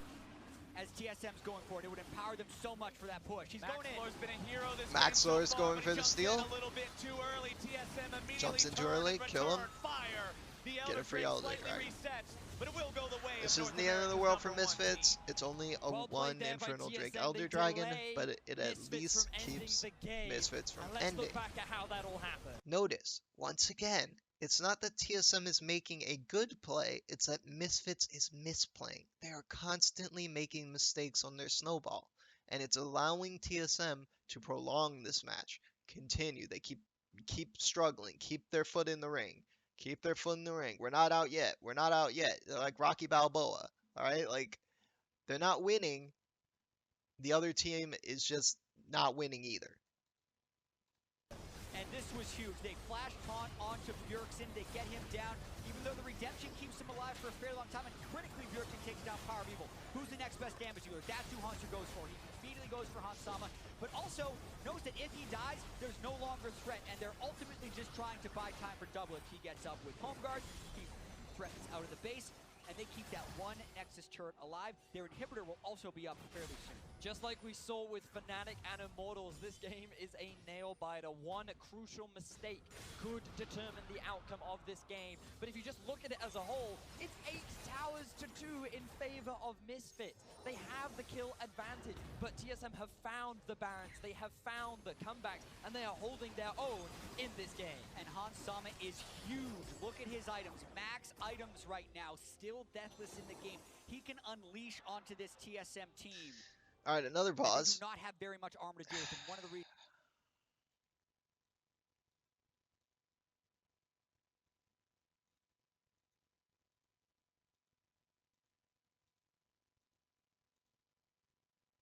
No wonder this game went on so long. Are gonna be insane, Captain Flowers. I hope you have your voice ready. I hope Okay. you're rehydrated. Bjergsen and double, which is why you do get the true damage. The game. Losing an inhibitor, but now Okay. we're back into the game to see exactly how TSM may be able to execute with this Elder Dragon buff, or if Misfits will just continue to control the game. Yeah, a 1 Infernal Elder is not very threatening. You do get the true damage burn and extra 50%. Alright, so effectiveness Misfits from are the Infernal proxying Drake, over to but the that's nothing left side. compared to They what would are happen if Misfits would have gotten that Drake. So gonna TSM just should get feel vision relatively control confident, of the knowing Baron they have pit. flash on Bjergsen and double, which is Even why though you can Baron try won't and be get rid of spawning for quite a Now, while, look at all the summoner they're spells just that are gonna, back I up guess, and get left side available. vision and Everybody set has their lines for everything. this. These next few fights They know are gonna TSM's be over there by insane. Elder Dragon. They Infernal don't Drake, necessarily but want to that's fight nothing with an compared Elder to what would Dragon, happen even if Misfits it's not would have much of a gotten that buff. Drake. So Why TSM take the should risk? feel You're relatively ahead. confident, knowing they have flash You on know, Bjergsen when and you're double, ahead, which is why can you don't try and have get to rid fight of all the time. Now, look It's at all on the summoner spells TSM that to are make back this up and work. available. So they're just setting their lines, trying to make sure that nobody gets engaged on. They don't throw the fight. Everybody has Haunter is bot lane with Elder Dragon. He's gonna try to get pressure on this turret. He has TP up. So he can join this fight from here, and probably from here, or from here, if he has to here. For a TP flank. Alfari did not rotate down, so. Everything. These next few fights are going to be insane, Captain Flowers. I hope you have your voice ready. TSM I hope should you're get a free turret. rehydrated. Got the water. You got one game after this, Misfits Betty. are We backing. still have one game after this TSM's as well, going but towards bot it's gonna lane. be insanely They're gonna tense. try to Haunter, take he this has turret moved towards down. the bot side because Misfits were They're trying to getting get pressure vision on in this mid. jungle They for still have the Haunter. I super like minions that. pushing down Finally, that they're using lane, the so conga they're gonna try line. and get They control gave over vision the for side. Haunter so he can I split. believe to be a slow But push Haunter's in backing. favor of TSM. I think Okay, top lane no, slowly Haunter starting needs to be stack. staying bot lane Misfits, they're just going if to they're get gonna out this do wave that. that has been pushed all the way towards their tower. Meanwhile, Baron going to be spawning in about 2 minutes time. But as we approach 41 He minutes, needs to the stay Misfits right tier here, 1 turret or may finally in this fall. area. TSM finally with enough damage to bring that thing down. They have tried so many times, and now success goes their way. Baron up in under 2 Alright, minutes. TSM Like finally got mentioned, the mid Elder turret. Drake also spawning from They here got on the out. bot turret. That means that there's going to But be they're these still neutral pretty uber buffs. significantly Once both units are behind happy, as far take the as test. map pressure You goes. mentioned it earlier, Jack. Once again, the gold doesn't tell the story of this game. It does not tell the story of this game. 8 turrets down. That's a big amount of turrets for TSM. They have 0 turrets outside of base turrets, and even 1 Nexus turret. Misfits still have double Infernal and a Mountain Drake, okay? Like, they cannot be allowed to have an Elder Dragon. They cannot be allowed to have a Baron. As soon as that happens, TSM's You lost. said so So, far, no, Worlds, Misfits we're are not seeing ahead, the gold even leads though ultimately come out they're and beat us barely big, like, ahead oh, in they were ahead so much gold. gold, they won the game. It's coming down to team fights and execution, and Baron and Elder Drake are the things that are going to make that really happen. Yeah, TSM has spent so much time in this murky middle ground of gold leads where not one is majorly ahead or majorly behind, and they've been good at not making the last mistake. That has been the reason they're 2-0 in this group, and Misfits do have the edge here. We need to emphasize with the inhibitor being open and the control around the Baron pit, TSM's got to do something creative to get it back. Because, I mean, you got to praise TSM for their very clever. Okay, let's stop it here. Bear in mind, it's late game. We have reached late game. We have late game Kog'Maw, okay? Late game Kog'Maw, things can happen. Technically, TSM has made it work, alright? They should not have made it work. Misfits have messed up and punted multiple times, but TSM has made it work. They have late game Cog. They had the Cog scaling advantage. They could pull a miracle team fight out. What does a miracle team fight look for TSM here? Well, first they need Hanser to pop on Hansama. Ignore the LeBlanc. Tuck double lift behind Sven. Let Hanser charge into their backline. Sven keep his ult to protect double lift. He ult power when power comes in to the fight. With Bjergsen, that rules power out from collapsing in on double lift, and tucks double lift safely behind Sven and Bio, more than likely. Hanser needs to slice and dice on top of Hansama. Why? Because Hanser needs to get Hansama to blow his ultimate. He needs Hansama to blow his ultimate. Ideally, Hanser gets Hansama to blow his ultimate. Sven uses his ultimate to prevent power from jumping on double lift, and tucks double lift behind Sven to block chains. Hansama comes down from his ultimate. Bjergsen ults Hansama. That way you have 2 chances to win. You have 2 chances to win. Bjergsen ult is the key to this, okay? Either power pops in, gets ulted by Sven, and gets ulted by Bjergsen, and then powers down, or Hansama gets jumped on by Hanser, blows his ultimate, and then Bjergsen ults Hansama, and forces at least an ult out of Ignar. At least an ult out of Ignar.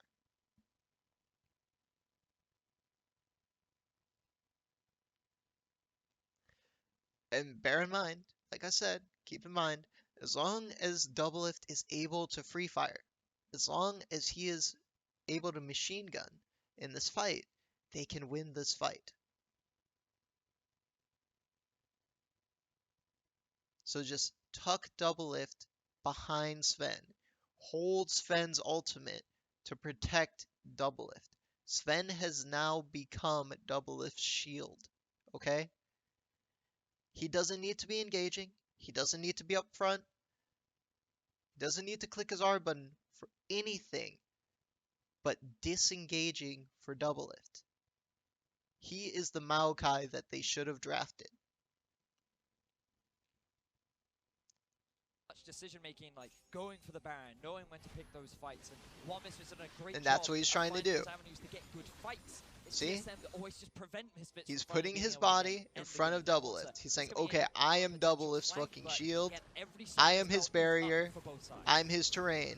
If you're going to get on double lift, you got to go through the Sejuani. A bunch of vision around the area. Direct your eyes to the mini-map, and you'll see all those blue side wards around the back edge of the pit. Right now, you can see their vision explicitly on your mini-map.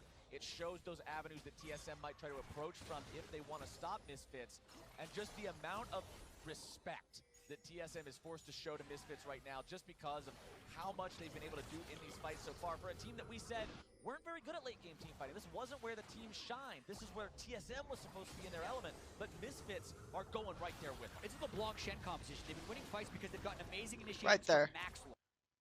They just did it again. I don't know how many times Just double the lift has amount of peeked out from behind respect Sven, that TSM is forced to show to but Misfits right now, this just is because probably showing how much inexperience they've with been able Cog. to do in these fights so far for a He team that peeks we out said from behind weren't Sven, very good at he's late peeking game out team from fighting. behind This wasn't Sven. where the team Maybe he's shined. trying to This bait is a where little bit out. TSM was supposed to be But in their right element, here, but Misfits are going right there with them. It's the bam, Blanc Shen composition. double lift, Bjergsen, Bio, once again. They're on the wrong side of the fucking terrain, buddy. Sven's up here, double lift, Bjergsen, and Bio, all over here. All over here. Maxor's right here. He could pop in, push double lift directly into Hansama right now.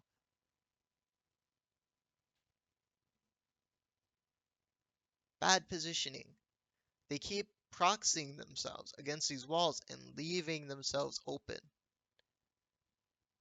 Double lift should still be behind Sven Skirnin. He needs to be right here. Safely tucked away in the pocket of his team. Just like a baby kangaroo. Okay? He needs to be right here. Not here. You're not a full-grown kangaroo yet, okay? You're a baby kangaroo. Go in this pocket. They've been winning fights because they've gotten amazing initiations from Maxwell. There we go. Alright, Sven Skirnin's like, alright, get the fuck behind me, double lift. Now Hanser comes in, trying to make the move Hanser onto goes Power on Evil. LeBlanc. Sven Skirnin gets Again, down and I stuns still on don't another like that. torrential prison. How far he makes his way in.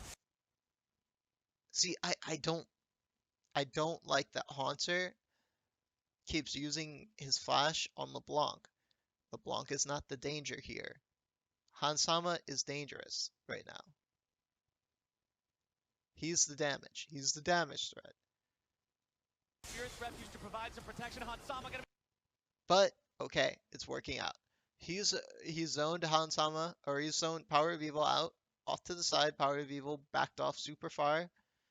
Hansama got stuck. He's getting machine gunned down by double lift. Maxlor's getting machine gunned down. Ignar's had to blow his ultimate. Hansama's had to blow his ultimate. This is a good team fight. This is what a good team fight looks like. Massive stun by fucking Bjergsen. That scatter got 4 people. They should have actually hard engaged off that. As soon as they spread those 4 people, they should have like charged forward. Charged forward. Hanser should have came up here. Sven should have charged in here. And Double Lift should have just walked forward and kept free firing. Massive stuns from Bjergsen. Redemption keeps the Misfits players. But they don't have anything left. They don't have an ult. From Sven, they don't have any more engage left. All the mobility gets away just fine. TSM now with control over the Baron area themselves. They've got the control over the river. They're putting down the vision, sweeping out the Misfits vision. But they don't have control over the waves. The top and bot lanes are massive, so TSM is in a really tough position here, trying to get control. That is something that TSM, I mean, it's kind of a natural thing though. As much as people can say, oh, Well, Misfits have better sideline pressure. Yada yada yada. This was a naturally occurring sideline pressure. Like this started way back here. Way back here. It just slowly built up over time. Those avenues that TSM might try to approach from if they want to stop Misfits. They're winning fights because they've gotten amazing initiations from Maxwell. I guess Shen pushed this at a certain point. This is where TSM was supposed to be in their element. Yeah, he but pushed this Misfits down. are going right there with them. It's the block. Blitz gets pre-pressure on the TSM's turret, so they have to make another decision. They have to make a move. Are you going to do Baron? Or are you going to let your turrets fall? But he's also the one with all the mobility. Gets away just fine. TSM now with control over the Baron area themselves. They've got the control over the river. They're putting down the vision, sweeping out the Misfits vision. But they don't have control over the waves. The top and bot lanes are massive, so TSM is in a really tough position here. That was weird. Alfari just used his ult on Power of Evil for nothing. The shield's wasted, his engage is wasted. Misfits is pressuring them off. Misfits health bars are back to full, by the way. That was TSM just telling bad. a similar story, but not quite as strongly. Misfits know they've got control over this area, and the map favors them.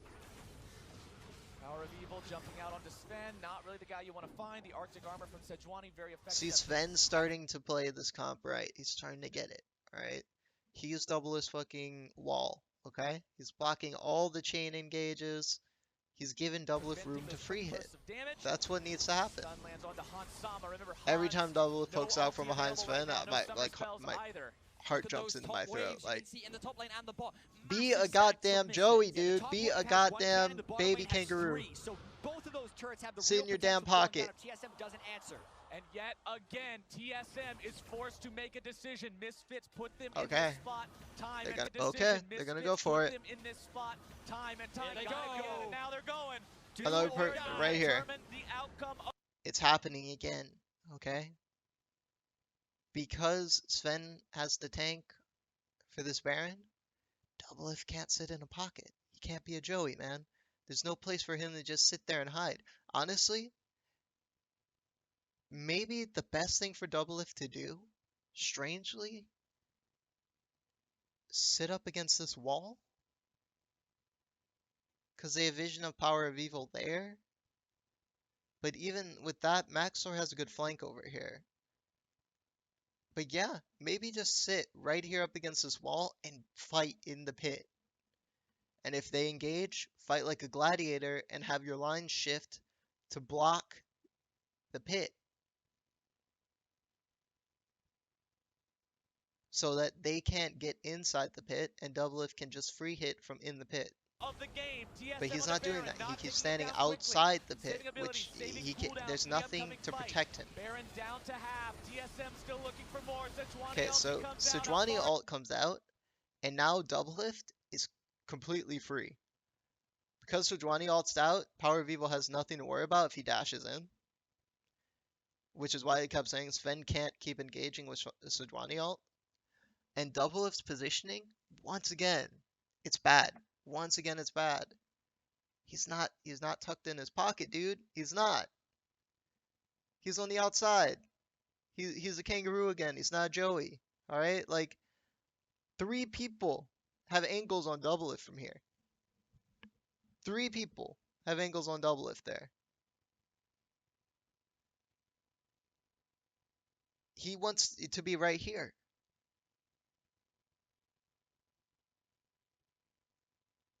He wants to be in his kangaroo pouch. The only issue with that is this. Shen is there. Maxor's here. They can force him out of the pouch. But who knows how that fight devolves from there. At that point, Maxor forces Doublelift out of the pouch. Shen maybe taunts or whatever. Regardless, it's things he can see. He has vision of these characters.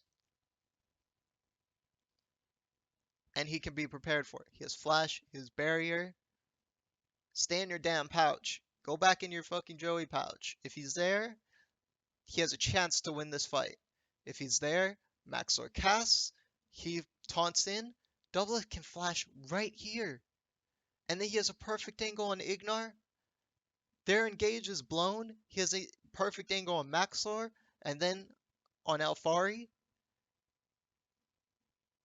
And they win the fight. They win. They could actually win the game from there.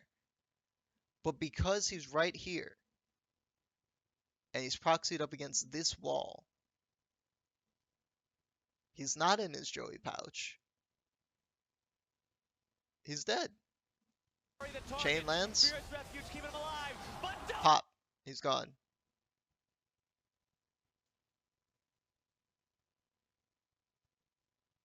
He's gone. Baron down to half. TSM And it's not like they didn't know that he was there. I think Doublelift just got too hyphy because they knew Power of Evil was there. They saw the chain, it connected, and he dashed here. They saw the dash here. looking for more. They go. Now they're going. Do this could or very well die. determine the outcome of the game. TSM on the Baron, not taking it down quickly. Saving abilities, saving cooldowns for the upcoming fight. Baron down. See here, they know Power of Evil's wavering towards this wall.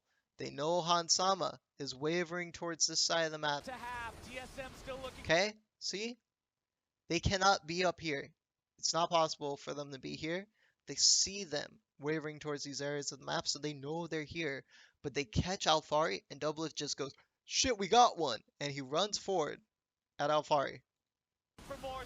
Which, let's be honest, a catch on Alfari, not good. Why? Because Alfari is a Shen, alright? He's just gonna bring his sword back, set up his field of invulnerability, block, block, block, block, block. All your autos are useless. Doublelift's not killing Shen for at least until that shit fucking wears off.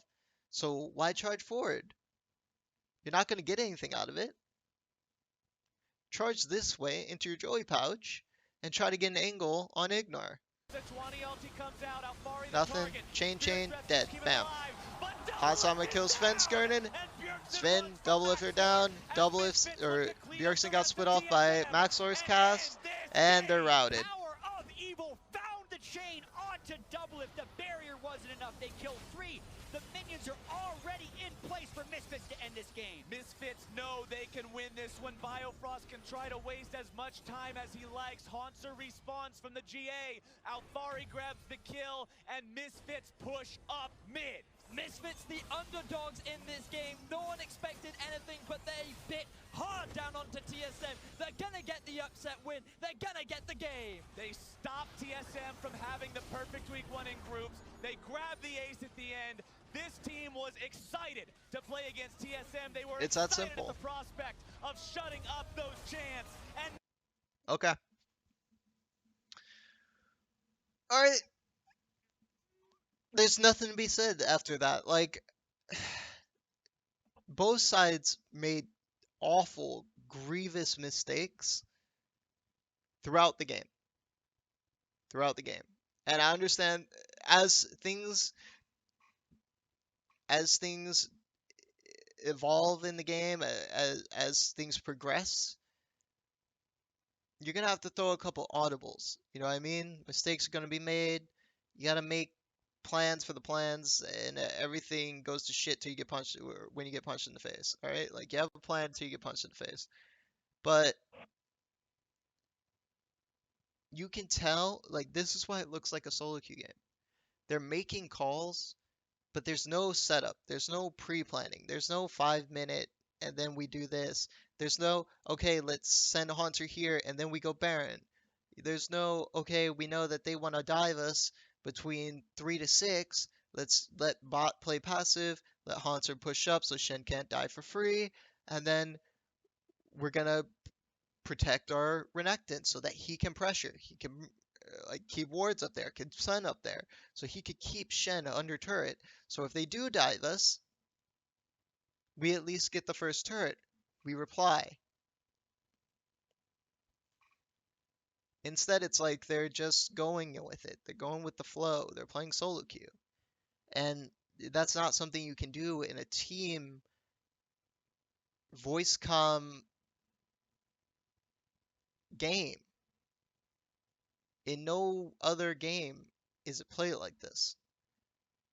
When you make a strat, you make a call, you're pre-planning for the next call. It's building a house. Your first brick, you're setting the foundation and then building up, okay? Hell, I I know Jat now that he's a big league caster and everything is uh, he works for Riot and he has to hype up the games and stuff. Jat played Guild Wars 1. That was the original game where we use voice communication, 8v8 team, fight strategy, and he was one of the best players in the game. He knows better than anyone how strategy builds up, how it evolves, how it goes step by step. You're laying a path to victory. And in the game, it wasn't like either team really laid a path to victory as much as you saw Misfits had a semblance of a path, they had an idea of a path. TSM had no fucking clue which direction victory was. And they were just muddling their way through, hoping their enemy made a mistake. They didn't have foreplanning. There was no foreplanning going into this. And that's why TSM lost their first game. That's why they didn't go 3-0 in week 1. And honestly, you can blame a lot. A lot of people are getting a lot of shit on TSM right now. Bjergsen's getting shit, Doublelift's getting shit, Sven's getting shit, Haunter's getting shit. Everybody but Biofrost. Really weird. But actually, Biofrost did play pretty well. But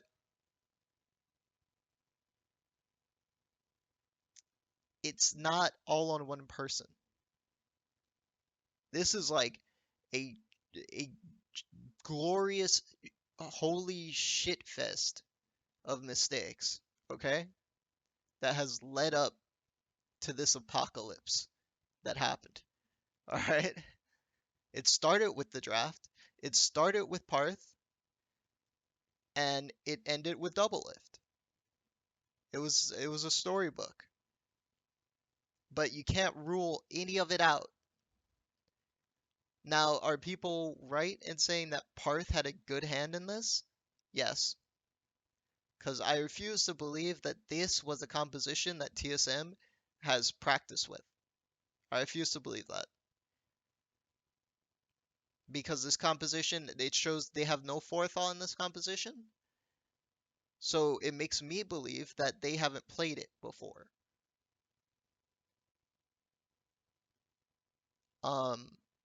Also, it was a strange draft, and there were easier drafts. They could have played Orianna. They could have played Cassiopeia. Those would be great picks in the mid lane, especially against a LeBlanc from Power of Evil. They could have played Maokai in the top lane. They could have counterpicked Bjergsen's mid laner. Like, these things could have happened. I would have loved to see Orianna in the mid lane.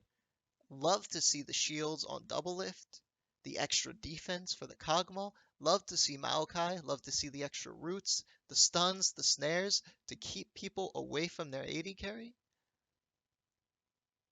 That's a draft, has forethought, has a plan. They're looking towards late game. They're looking to protect Doublelift. They're believing in their AD carry, and they know how to get there. They can set a path to get there. What they did was they tried to react in the draft, and they saw Shen, they saw slowly there was going to be a bot dive composition, and they're like, just threw a bunch of stuff in that they thought might work, and it just there was no prior planning to this, and because it happened, it made the game hard. It made the game harder. It's not that Longzhu couldn't win with this composition, because Longzhu could win with this composition. I guarantee Longzhu, SKT, they could find the victory from these compositions, especially in these positions, because the enemy team made so many mistakes that gave them a leg into the game. The issue is when you put a team like TSM, who isn't SKT, who isn't Longzhu, who if you put them in the same ring as one of those teams, maybe even against RNG, you put better odds on the other team. Why? Because they're not at that level. They're not strategically at that level. They don't have a caller in their team who I would say strategically is at that level and can make calls in game, adapt to situations in a pre-planned 2 to 5 minute future type ordeal. They don't have a Mata. They don't have a high. Okay? Those are people who can make a plan and then see it pan out over 2 to 5 minutes. TSM doesn't have that. So in order to play as a team like TSM, you need to go in with a draft where you have a clear cut sort of goal. You know what I mean? A clear path of playing the composition. It can't be a difficult composition like this where you have to play your top lane in the right position, play your jungler at the right position, but also know to keep your bot lane in the right position and keep your mid laner in the right position and ward on the right side because it's an awkward type of comp. It's counterintuitive to think our bot lane is going to get dove and ganked all game, so let's play towards top lane.